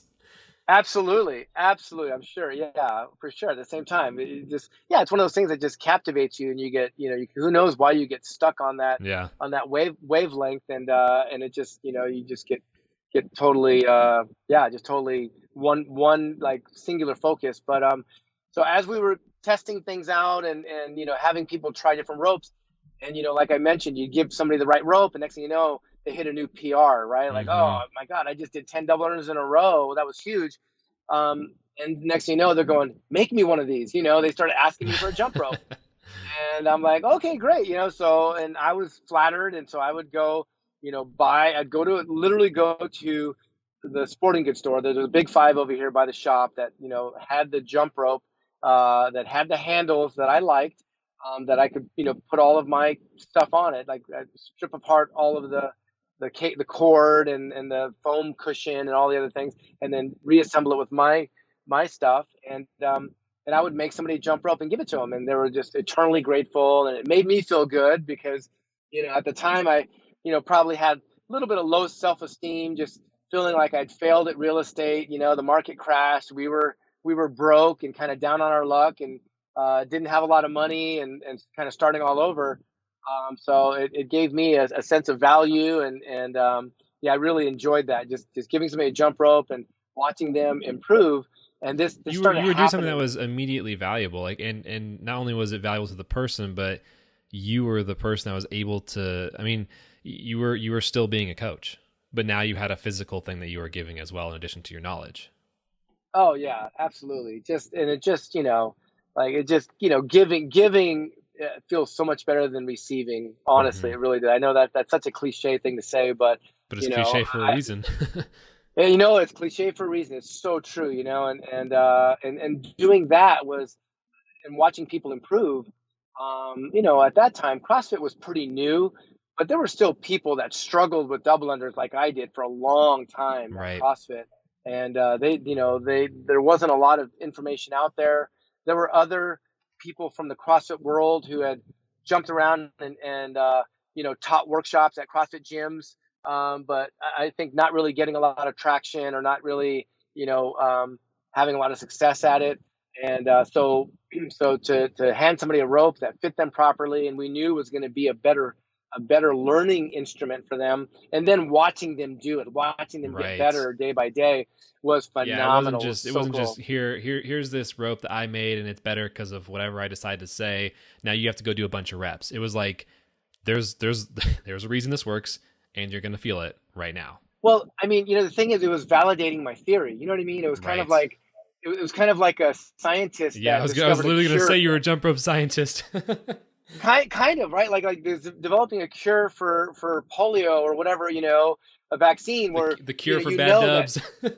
Yeah, kind of. It was like, oh, okay, cool. So I'm onto something. This works, and it was really inspirational and exciting, and and fulfilling. I mean, fulfilling was huge. And so that just started happening over and over and over. People would ask for jump rope in our little CrossFit County gym, and so then somebody would ask me for a rope. I'd go down, buy a jump rope. I was paying retail price for a jump rope just so I could tear it apart, just to get the raw handle that had a bearing in it, and then assemble all of my hardware. put the cable on there, and then bring it back to the person and give it to them. And my wife one day was looking at our bank statement, and mind you, we're flat broke. I mean, we literally went bankrupt. Wife went back to work. We're starting over. We barely had enough money to make our mortgage, honestly. And here I am spending money, to make jump ropes for people. And my wife looks at the bank statement. She goes, "What are all these charges at at at the sporting goods store?" And I go, "Oh, well, I'm making jump ropes for people. I'm getting requests, and people are asking for ropes." And she's like, "But you realize how much we're spending?" She goes, "We don't have enough to cover our mortgage. What are you doing?" And You're it was like, just so I'm funny. being nice. I'm helping people. Come on. Seriously, like I look back on it now and I think, wow, how naive. I mean, I was kind of like taking food off of our own table. And I had Yeah. two boys we had young boys in school, and a mortgage that I could barely pay. And I was literally like spending money that we couldn't afford to spend Mm-hmm. to give somebody a gift. Mm-hmm. But it made me feel so good. And And I would you know imagine what? like at that time that was especially important because of, I mean, everything was so difficult. I would imagine every day was surrounded by stress. But now Oh yeah. there's like this little glimpse of a moment in the day where you're like, cool, like this felt good. Oh, dude, you don't even know. I mean, just to make you feel valuable, and that you have some worth, and that you're helping people. And yeah, I mean, it definitely gave me a new sense of purpose. I feel like And in yeah, a certain sense, that same feeling you felt is what people feel with doubles when they're learning it, but also with freestyle. I think that when people are getting into freestyle, when they start to learn jump rope, conquering this skill, it really results in a very similar feeling. oh, it's got to, 100%. I think even more so, honestly, because the freestyle stuff you guys do is so much more intricate, requires so much more coordination and timing, and explosiveness. I mean, you and I both know a double under is such a low level skill on the hierarchy of jump rope skills. It's such a low level skill, and for people in the CrossFit world that are trying to learn it, hey, unfortunately, that's just the way it is. Some people are going to struggle and have a harder time picking it up. And for whatever reason, that's just life. You know what I mean? Some people are good at math and Yeah. some people are good at English. Yeah. That's just that, that's what it is. That's your weakness. But with what you guys do, oh, there's got to be a huge sense of accomplishment. And you as a coach, when you can break something down and help regurgitate it back and help somebody understand it and feel it and figure it out, yeah, that's got to be immensely Well, the rewarding, I'm the cool sure. thing is, like, I mean, you really get this because you've seen it. Like, we've worked with people, like when we did the man, I'm blanking on the name of the sock company. We did the Oh, workshop with yeah. stance socks. When we did stance, and obviously you've seen like on in Instagram land every day, there's Yeah. this new cohort of adults that get into skills like the mic release, or they get into like, some triple under skills, or a TJ, or a lot of different swinging variations or crosses. And it's like, it's so interesting to see how everything you've said, that same feeling, that this intricacy is now being applied. I mean, jump rope's a sport, right? So we're now seeing the development of the recreational side of things, Yep. Yep. which is cool. 100%. But just to go back, we can also go back to, I know we got off track, but like in terms of the selling, if you have anything to add, we can definitely cover that. But I do want to wrap back around to Sue talking to you about the amount of money you're spending on gift jump ropes. Oh, yeah. So, I mean, I'll just, try and nutshell it. Yeah. She's like, you got to start charging for these. If you want to keep making them for people, start charging people. And I said, okay, I was really nervous about that because I felt like, I was just nervous. I didn't want to charge people. Hmm. I wanted to, give it to them. And I didn't, even though I knew that it was cool, they were going to get better from it. I didn't look at it as a valuable product in Right. any way, because it was a homemade jump rope I was making in my garage. And so I would charge people $20. They'd say, hey, make me a jump rope. And I would say, okay, great, give me $20 and I'll make you one. And I found out when I finally sat down and kind of added up all the costs to make a jump rope from scratch, just buying off the shelf stuff, one at a time, like one-offs. It was closer to $25 I was spending to get all the parts, materials, and a full jump rope at a store that I was then stripping apart. And so I was basically, that didn't include my time, the time I was putting into it, right? I wasn't even, again, I wasn't trying to make money from it. I was just, at that point, just trying to cover my costs. But realistically, I was making somebody a jump rope and giving them $5 back. You know what I mean? Every time. And so we did that for a while until almost, like everybody at CrossFit East County at our gym was using our jump rope. And then I met up with somebody who worked at Rogue Fitness and was this out of regionals? San Diego. It was actually Sectionals. It was at a Sectionals right, back in. It was different then. Yeah, and honestly, I don't know what came first. Either meeting this contact, this friend Amik, who worked for Rogue, and said, "Look, we need to show these to the owners of Rogue because they don't have any good jump ropes like this. They're just importing cheap crap from overseas. So we need to show them and see if we can get them to resell them." Or if it was Joe's wife, Felicia, who said, "Hey, you should put these on Facebook and see if other people out of San Diego might be interested in buying these." And so those happened pretty close together. I just don't remember which one happened first. But those really sparked, RX jump ropes, which is what we were originally called, was RX jump ropes, because that was the only product we were trying to sell. And yeah, so we then started looking at, we started getting more orders. More orders were coming in through Facebook. Rogue started carrying our jump ropes, and actually, I think the Facebook thing happened first, because I remember, fulfilling more orders across the country, in different parts of the U.S. Or on the East Coast. And before we started, we went to the games, sold our jump ropes out of the Rogue booth in 2010. Yeah, can we go through that story, because RX is so sophisticated now in terms of, you guys are, I mean, it's a good sized operation. You're really turning out a lot of volume. There's a lot happening. There's a huge product line.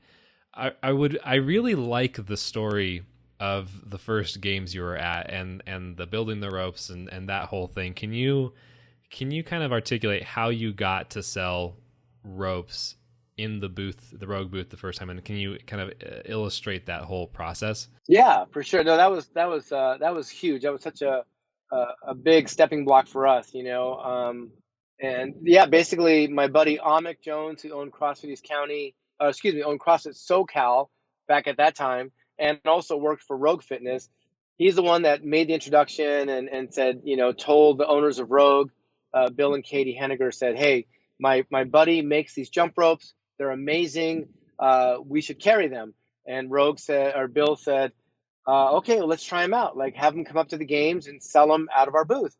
And so Amik said, "Hey," Bill said, "bring up a stock of your ropes and let's sell them." And that's all he said. Real quick, for those who are not familiar, Rogue is now an enormous company. And those who are aware obviously know how large it is. How big was the booth you were at that time? Oh, it was a little pop-up tent, like maybe a 10 by 15 or might have been 2 10 by 10 tents put side by side, but just a little easy up. So OG. Yeah, so OG. I mean, it was tiny. They were a small operation at the time that, were selling fitness equipment like barbells and kettlebells and jump ropes and things that they were, for the most part, just sourcing from overseas and packaging and selling them online. And we were the first custom or boutique jump rope that they sold. Prior to that, they were just buying off the shelf. Alibaba. I don't know if Alibaba was even around then. Yeah, exactly. But from China or Taiwan, they were buying just the cheapest stuff you could buy, and just reselling it. Putting their name on it, reselling it. They weren't creating their own stuff. So we were the first to come in, and so we went to the games that year. And originally, we thought we were literally going to just hand everything off to the retail people in their booth, hand it off, educate them a little bit, talk to them about it, and then we were going to go watch the games. And I brought Joe with me. Joe Craig came with me that year, and so we dropped him off at the booth. Amik was kind of working the booth along with a couple other guys, and they kept calling us, asking us questions like, basically they didn't know how to sell it because Mm-hmm. the jump ropes were, we had to make the jump ropes on site, right? So basically what we did is we went to our hotel, we set up a workshop factory inside our hotel room. We had raw cable, we Yeah. had all the handles, we had the little cards that we would wrap around the handle and staple it to them that would have the person's information on there. But basically what we took to the booth were a, a bunch of different sizes of jump rope, different lengths. And at the time we only took two different thicknesses. We took ultra and we took buff. Mm-hmm. Those were the only two. We wanted to keep things simple, so we just simplified it to those two cable thicknesses, which the different thickness yields a different resistance level, Mm-hmm. and different feedback. So and we brought them like 25 different sizes, like every inch on the inch, and they were wrapped with white tennis grip, and we literally took a black Sharpie, and wrote the length of the jump rope at the bottom of the on the white 8'1", 8'2", 8'3". Yeah. Dude, it was so ghetto. I look back and go, it was so ghetto, that setup. And so we took them these demo ropes and hung them over inside the easy up, and said, okay, well, and brought them jumping mats. Hey, here's 3 jumping mats for them to stand on to protect the cable. And then we walked away. Well, they kept calling us and going, hey, people are asking us this question. They don't know what size, what should they be using? They don't know what thickness. And we would try and answer their questions. And finally, we'd come back to the booth and try and answer their questions. Finally, they just said, well, can you guys just stay here and you guys sell them? You help people size them and you sell them. You didn't even realize at the time how much knowledge you guys actually had. No idea. We had no idea. We were just regurgitating what we did in our gym when we were doing it with people in our gym, right?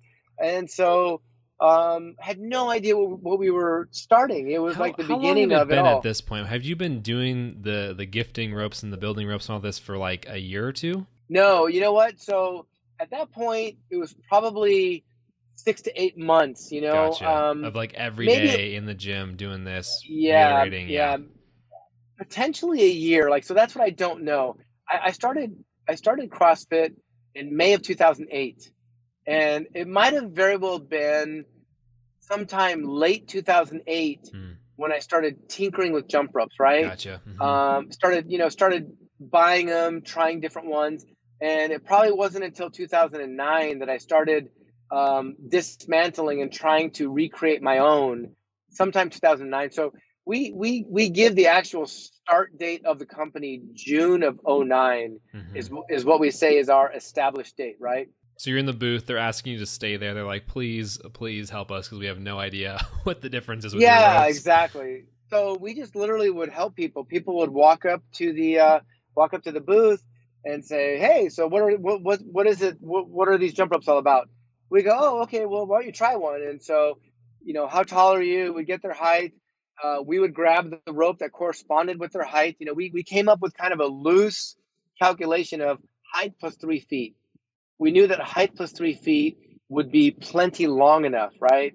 Probably too long, but at least we knew it wouldn't be too short. Right. They should have some success with that, right? And it wasn't extremely long either. Like it wasn't like the rope was going to smack the ground and bounce all the way back up. Like it's still within reason.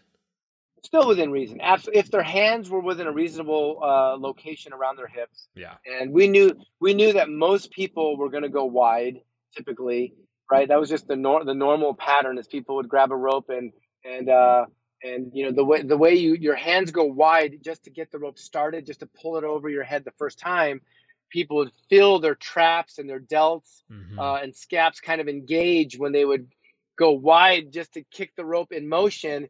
And then once the rope comes down in front of them, they would kind of leave those same muscles engaged, right, with their hands kind of in a wider position away from their hips. So yeah, that height plus 3 feet was always a safe number of not being too long, but definitely being long enough for the most part. And so we would just hand them a rope, let them start jumping with it, start giving them some tips, kind of getting them dialed in, so they had some awareness of like, hey, make sure the rope's hitting the ground this far away from your feet. Hey, bend your elbows and get your hands a little bit more in this position. Hey, bound a little higher. Give the rope a little more time, so you have a little bit more opportunity for success. just common sense things, right, to help them find some success. And next thing you know, people were getting PRs. They were getting personal records. Like, oh my Mm-hmm. God, I've never done that many in a row, Mm-hmm. like double unders. 'Cause that's Wasn't there all that one CrossFitters guy care that about. like hit like 100 in a row or something? Yeah. Oh yeah. Yeah. Yeah, absolutely. There were a bunch of those where they would go from zero or single digits to double digits, or Mm-hmm. from mid or low double digits to triple digits. I mean, it Yeah. happened over and over and over, and word just started getting out. It was hilarious. Word started getting out, because of course somebody would have this epiphany, like, "Oh my God, I just got a PR. This is Yeah. amazing," Yeah. and they would buy one. Yeah. They would buy one. They would go ring up. They would ring up. They would pay, through the cash register, through Rogue's cash register. Rogue would collect the money. We would write down their name and their size and the thickness that they were using, and just we wrote it down, like, on a notepad. And that person would come by later with their buddy or their wife or their girlfriend. Hey, dude, you got to try these ropes. I just got a PR. I bought one. You're going to be blown away. Sure enough, we get them on the mat. It was like, dude, it was amazing. We every day we like hit capacity. Like Yeah. we would go back to our hotel, And then and we would be fulfill up these until orders. we'd make them that night, till 1 or 2 in the morning. We'd be drinking beer and making jump ropes and stapling the card around them with their name on them and their size. And we would put them in a basket. And the next day they would come back and pick them up with just, grinning ear to ear. Every day we would sell out until the last day of the games. We literally had no more inventory Yeah. of like new handles and cable. All we had were the demo ones hanging over the railing with the Sharpie, bled into the handles. The handles were white tennis grip handles that were Worst just color. gross, dude. They were so marred and dirty from people, just touching them and drinking beer and dropping them on the ground and, like, you name it. And so then people were like, hey, I want to buy one of those ropes. And we're like, sorry, dude, we're sold out. Well, what about the ones hanging over the railing, the demo ropes? We're like, you want to buy one of those? They're like, yes. So we'd knock, $5 or $10 off and sell them to demo, and they were tickled pink. And here's the cool story. Cool story is, if we fast forward, jumping ahead, things took off. We grew. We, went from working out of our house for 2.5 years with 10 employees coming in every day, fulfilling orders, to moving into, 10,000 square foot industrial facility, and upwards of, well, actually, we got as big as 15,000 square foot facility, and we had upwards of 25 employees fulfilling orders all over the world. It was phenomenal. But the cool story is, it was probably, from the first games to about 6 years later, and I'm in Australia at another CrossFit competition. I'm at a regional event, and I'm with Joe. Joe's with me, and we're selling jump ropes out there. And this Aussie gal came up to me with her jump rope, and she said, hey, we've never met before, but at the games in 2010, I was from Australia competing in Carson, California at the games. For some reason, I didn't have a jump rope, and one of the workouts, had double unders in it. So I sent my husband up to the Rogue booth to buy a jump rope. You didn't have one, but you gave him this jump rope that had the size No written in the way. handle. It was one of our demo ropes, and we gave him that jump rope. He ran, down, gave it to her right before the competition. She did the competition with it. She had never used that rope before. Like, we just kind of, based on her height, we gave her the rope Right. we thought was the right height, and it was the right height. And she did the workout. She did great. She kept that same jump rope and used it for the next 6 years straight Oh my with the same gosh. cable. It was with an ultra cable. That It thing had must the have been same cable. shredded. No, dude, the cable was just barely worn through, What? showing the wire. Well, she was phenomenal. Like, she Oh, knew okay, okay, yeah. she knew how to, like, just barely let the rope make contact. She didn't beat the rope into the ground, bounce it off the ground. She barely, she was a skilled jumper, and the rope was in phenomenal shape, a little rusted out, but it still spun amazingly. And it was awesome. And she's like, I've taken this rope with me all around the world. This rope has probably traveled hundreds of thousands of miles as I've traveled and competed in CrossFit over the past 6 years. She goes, and it still works amazingly. And she just goes, I want to thank you. It was phenomenal. And that was like the best Yeah. testimonial you could ever get for a product Yeah. that you made. You know what I mean? Like, it was phenomenal. So, Well, this small little gift that you had not only grew into a business, but like you are now able to distribute your gift, this intention, this thing that gives an awesome result to people across the world, and now it has literally come back to you, and it's really interesting to hear. I honestly, I don't really remember chatting with you about that. That's a really cool full circle moment.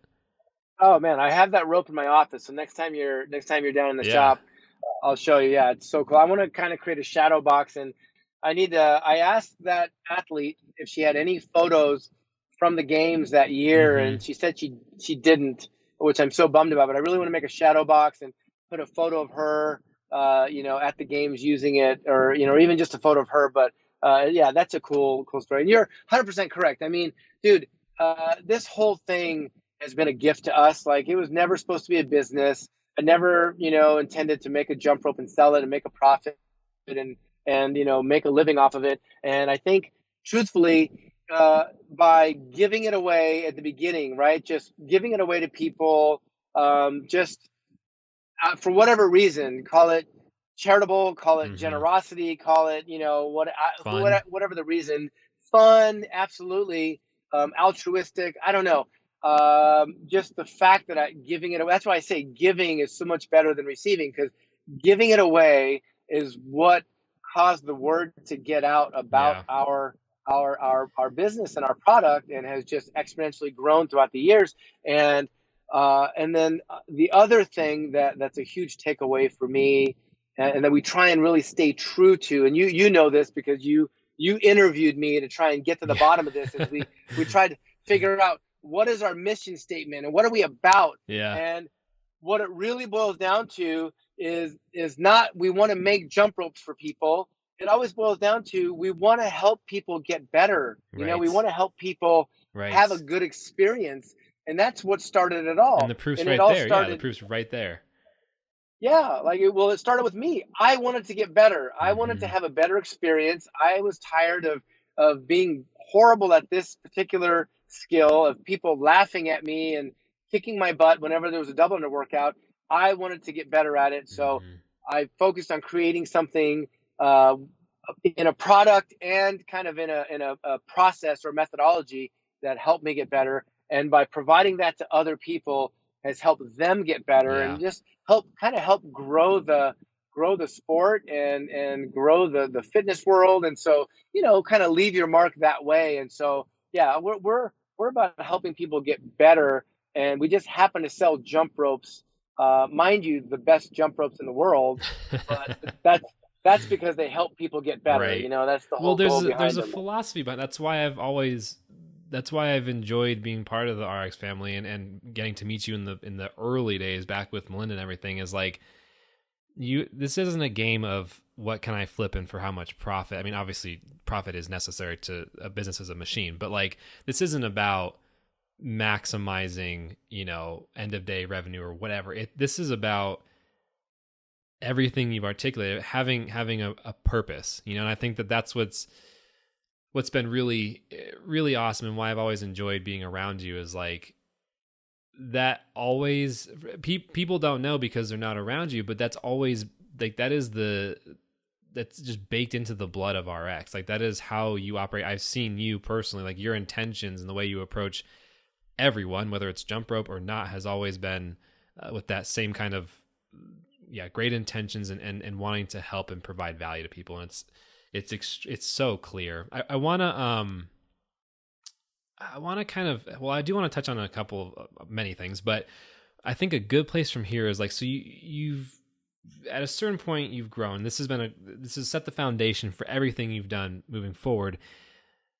At what point did you decide let's you created the original set of the main 4 weights of ropes, but at what point did you decide to expand your jump rope offering beyond the original ropes? And I'm thinking heavies, drag, rapid fit. Like you've got this whole lineup of a very different Evo, of a whole separate styles of ropes. Why did you move in that direction? And I think this might be a good place to put in the versatility principle of philosophy too, if you want to go that direction. But I'm curious why move that way? That's exactly it. Yeah. No, that's exactly it. You hit it right on the head. You hit it right on the head, and that's something that we preach about often, over and over and over. And again, everything stems from from kind of our experience in CrossFit, right? Where in CrossFit, the goal is to become as efficient at a movement as possible, because you're kind of racing. You're racing the clock, or you're racing other people to get done. And the more efficient you are at moving, then the better you'll do, right? The faster you'll finish. And so what we started noticing is that there's kind of there's a fine line between being efficient at something or just finding an easier way to do something, right?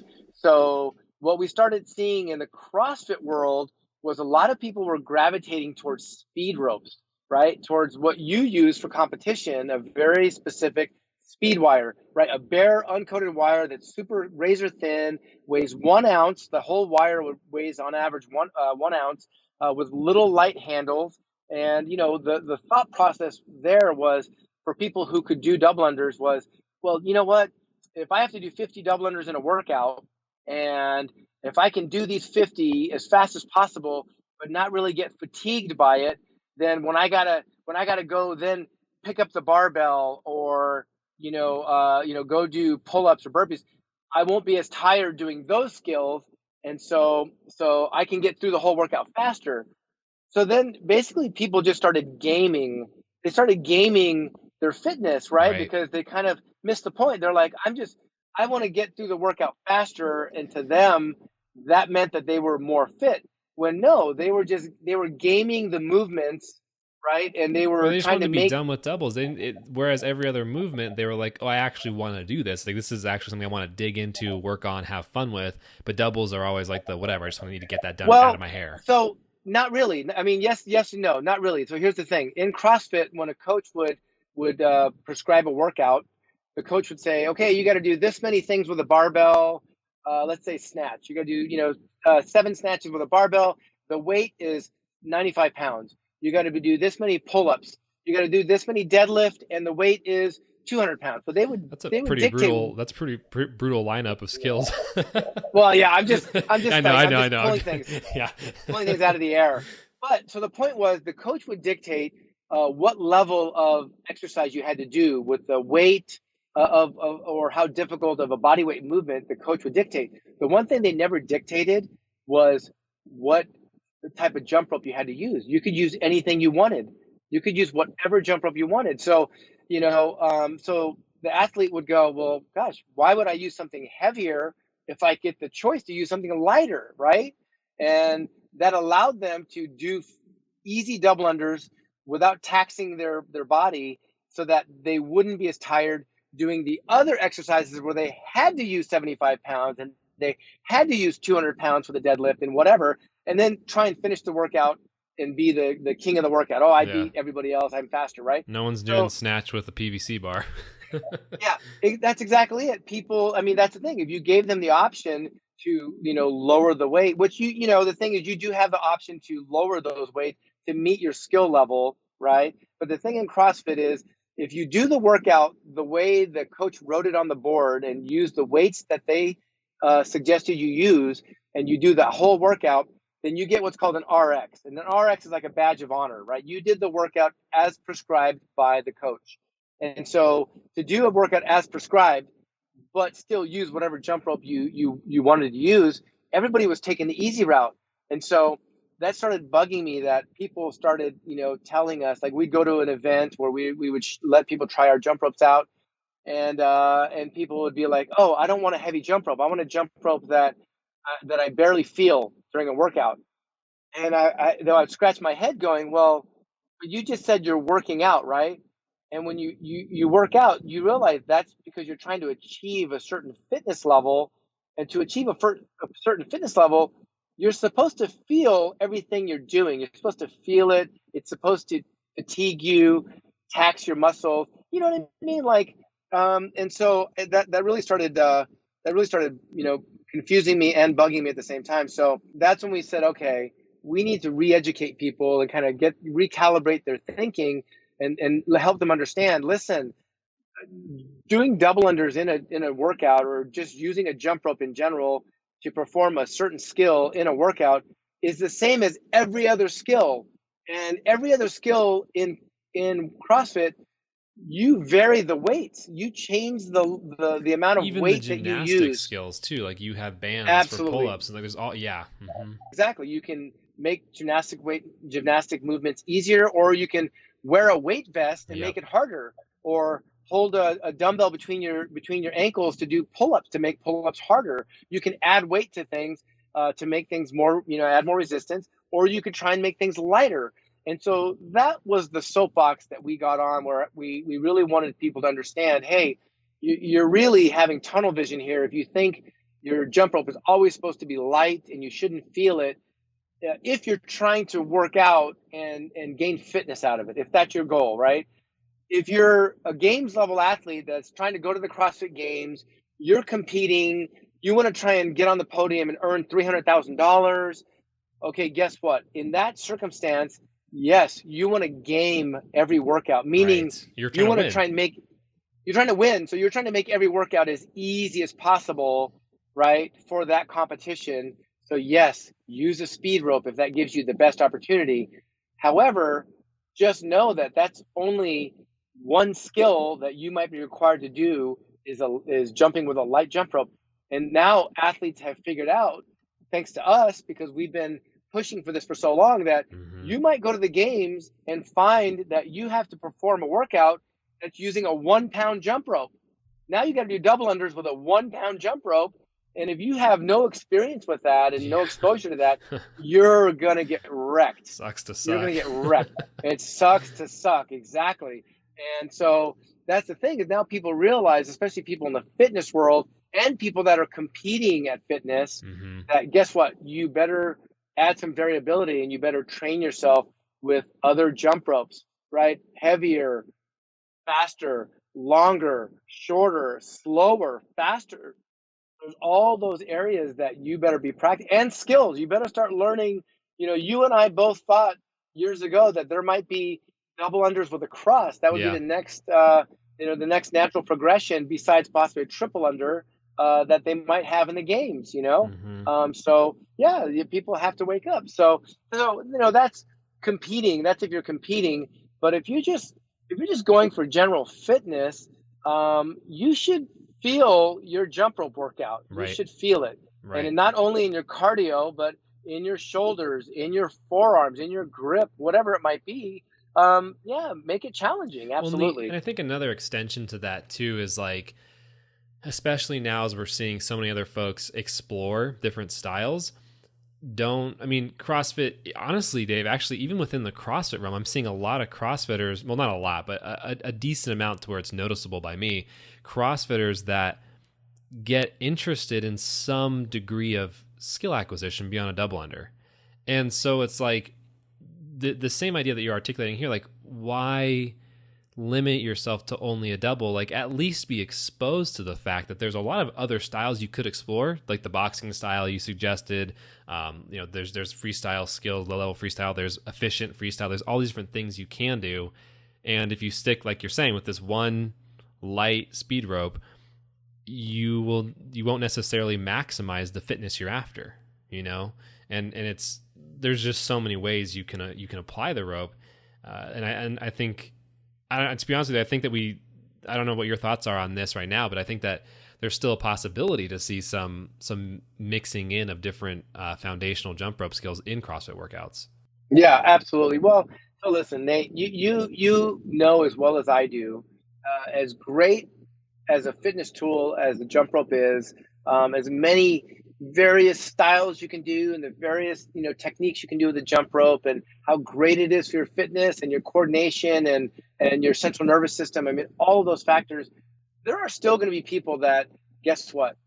All they want to use is a speed rope. Yep. All they want to do is be good at doing double unders really fast and quick in a workout, and that's it. They're good with that. Right. And Right. and that's the thing. It's like, to each is their own. It's not even bad either. It's just like, even if the being exposed thing too doesn't mean you have to do it. It just means like, yeah, like that actually strengthens their purpose, right? Like, if, like you're saying, if that person is like, oh, that's cool that that's there, but I really honestly don't care. I just want to do fast dubs. Like that's cool. And like, that's why there's a lineup of ropes for that too, you know? Yeah, absolutely, absolutely. Well, that's where, it just takes guys like you and myself, and I know some of your colleagues who are on the same wavelength, to just keep being the Pied Piper. Just Yeah. keep promoting our message, and keep being true to ourselves and true to our sport and discipline, and just keep putting good content out there and good education, and it'll resonate with people, and then people that it doesn't resonate with, that's fine. Hopefully they get something out of it, but you're not going to be able to change every mind, and you can't you can't worry about that. You just got to focus on the people that that do enjoy your message, and keep giving them all you've got. Very true. Yeah, I think we'll kind of work towards wrapping up, but I still have a few questions. I want to touch on something that I know that in the years we've talked, you don't tend to use the word entrepreneur that much. And I know that we both know that you are, but I noticed that you don't typically assume that title very often. I mean, to be honest, you're really humble and you don't tend to assume a lot of titles very often, but which is something that I admire, because you're not in it for the titles, you're in it for the result. But as someone who's, as I've been growing up, the perception of entrepreneurship, I think, is very different than for you. And correct me if I'm wrong, but I feel like we're in a different phase now, where this entrepreneurship thing is, you've described so many things up to this point that, like, you're working out of a garage, you're just making this thing as a gift for people. You're you're making ropes in a hotel room. Like, all of these things are so classically entrepreneurial. I guess, what is your perception on entrepreneurship as someone who is continually, like, and you haven't stopped, like, and we've discussed offline as well, like, all the things, like, you're constantly, you're trying to innovate, you're trying to create something, like, you're constantly in this not obsession in a negative way, but like a good obsession of always finding the next thing. What are your thoughts on entrepreneurship, and what are your thoughts on the way entrepreneurship is portrayed now versus when you were growing up? Because I haven't really asked you this ever, and I'm kind of curious, like, what you think. Well, listen, I mean, I think there are different kind of entrepreneurs, right? Like, and I think there always have been different kind of entrepreneurs. There are entrepreneurs who are smart business people, and they see business opportunities, and their goal and objective is financial. They want to make a lot of money, and they want to capture a market, and sell as many of their widget that they have, or service, whatever. And that's free market. There's nothing wrong with that. The other type of entrepreneur, I think, is where I feel I fall, is people who want to try and create solutions. Like, we're a little bit more interested in the overall impact. Like, yeah, I would love to sell a gazillion jump ropes. That would be fantastic. And then we could live life on easy street, right? That's everybody's dream, for sure. But really, the bigger driving force is to make an impact. I really, I think I get excited more when people are excited how they felt or improved using our product, more so than saying, wow, you make a great product. You know what I mean? Right. Like, you make a Yeah. really cool product. Yeah. Like, I know I love our products. I think we make really cool products and very thoughtful products, but I like what they do more, because that's the old adage of, hey, teach a man how to fish and he'll eat for a day, and or give him a fish, he'll eat for a day. Teach him how to fish, and you'll feed him for a lifetime. Right. And so for me, that also builds in kind of the brand loyalty factor. Like I really, and this is how we started from when I was just giving people ropes in the gym, is you kind of create your loyalty base by helping people. If we help people get better, people respond to that, and they're loyal to that, and they love you for that, and they want more. They want to come back and learn more. They want to buy more, and you know what I mean. And it's just good. It's good synergy around the block. You know what I mean? So Yeah. So I think, if that answers your question, there's different kind of entrepreneur minded people out there, and everybody has a different approach to things, and frankly, we're probably not near as successful from a number standpoint or from revenue standpoint as we could have been had I been more business minded about things. A lot of the things that we've done was flying by the seat of our pants, going off of gut instinct, but really trying to make a positive impact was the primary driver. You know what I mean? More so than, hey, what's our profit margin going to be? What's going to sell more? Those are all questions that get asked, but in our meetings, but those aren't the driving forces. What's going to make a better impact? What's going to be better received? What's going to help people? So yeah, you're 100% very astute observation on that there are, people just have to recognize for themselves, what they're getting into. The consumer out there, hopefully consumers are pretty savvy. Everybody's digitally connected to, everything out there. And hopefully they can see when, hey, wow, that person's a really good marketer. And that's what I see. People that are really good at marketing themselves. Yep. They're good at marketing themselves or marketing their lifestyle brand, which makes people think like, oh, that must be a great product. Not necessarily so. You know what I mean? Like, don't always assume that those two go hand in hand, that just because somebody's great at marketing themselves. Oh, here's a case in point. I'm not going to name any names, but there's a case. And I'm not, listen, I'm not knocking this other company, but there's a company out there that, for all I know, they only sell jump ropes. They buy just the cheapest handles from China, right? That have been around forever. The cheap little speed rope type handles that have been around for a couple of decades, and there's nothing special about it whatsoever. And all they're doing is taking that and they're saying, hey, we'll customize this jump rope for you, and you'll do fantastic. And they're marketing it that way. And part of me laughs at that because I'm like, wow, that's really cheap. Like they're really not, they're not bringing anything new or special to the marketplace. They're taking the cheapest jump rope handle that's been around forever, and they're just putting their name on it.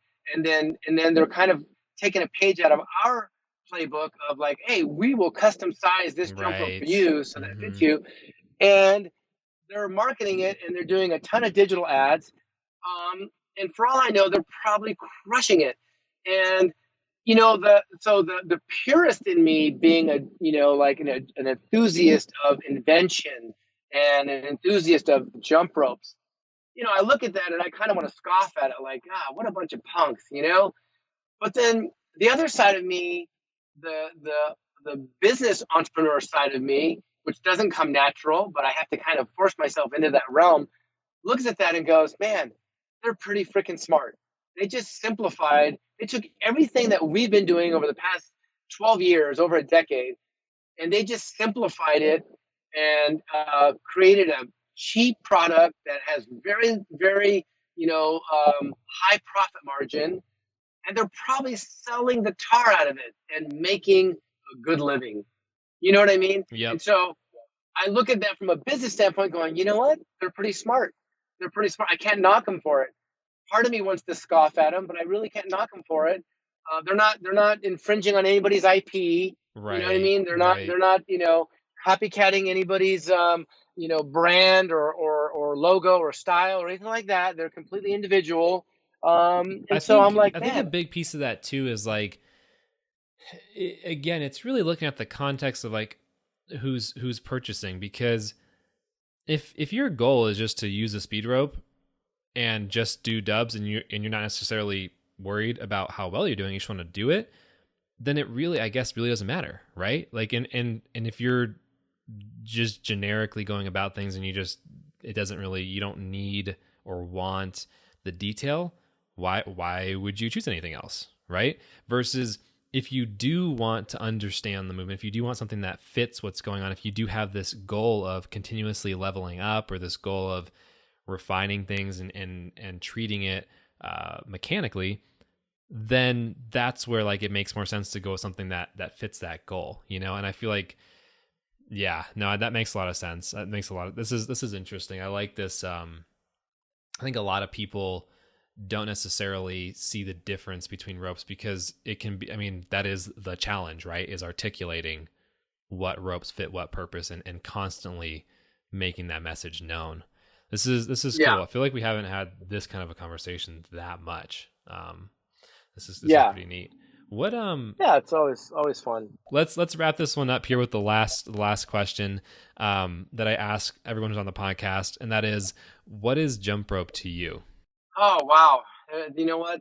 There's so many emotions that go into that. You know, I mean, jump rope has been a second career. It's created a second career and lifeblood for me. You know, I mean, that's coming from a very low point in my professional career as you know, somebody in the workforce, you know, trying to make a living, trying to, you know, pay your mortgage and support your family. Jump rope has given me a whole new leash on life and quality of life, and has allowed me to travel the world, meet so many amazing people. I mean, I can't even, dude, I honestly, I can't even scratch the surface of how much it's just opened doors for us, you know? So, you know, from that very emotional kind of level, it's just amazing. There's nothing that can compare to what it's brought into my life. You know, obviously as a fitness tool, you know, it's probably the best portable fitness tool any human being of any age, shape, size, whatever, can use to try and get themselves back into a better physical condition, you know. So it is a very, very universally useful piece of equipment, you know. So from that standpoint, I feel that it has so many benefits that I hope people, you know, recognize and try and take advantage of. So yeah, and it's just fun, you know. It's a fun thing to do. It's a fun thing to watch. You know, love watching you. I watch all of your tutorials and videos that you put out, which are still mind-boggling. Even though I've seen you do them for years now, they're always so entertaining. So yeah, man, it's just a cool thing. Jump rope is cool. Nice. There's the soundbite. Jump rope is cool. This has been really good, Dave. Thanks for taking the time. I know you've got so much going on always. This has been really cool to chop it up and kind of dig into all of this. So, and we'll definitely figure out our part 2 sometime. Heck yeah, man. I look forward to it. Let's definitely do it. And yeah, great catching up with you, bud. Hey, before you go, I just wanted to say one last thing. One of my main goals for this podcast is to share the stories, you know, of other jumpers and provide a full picture about everything that's possible with the jump rope. The more people that hear this, the better. And it would really help me out if you sent this podcast to somebody you know, whether in real life or digitally on Instagram, Facebook, whatever platform you use. It would mean the world to me. So that's it. I hope you have a great rest of your day, night, lunch, evening, whatever time it is for you right now. See you later.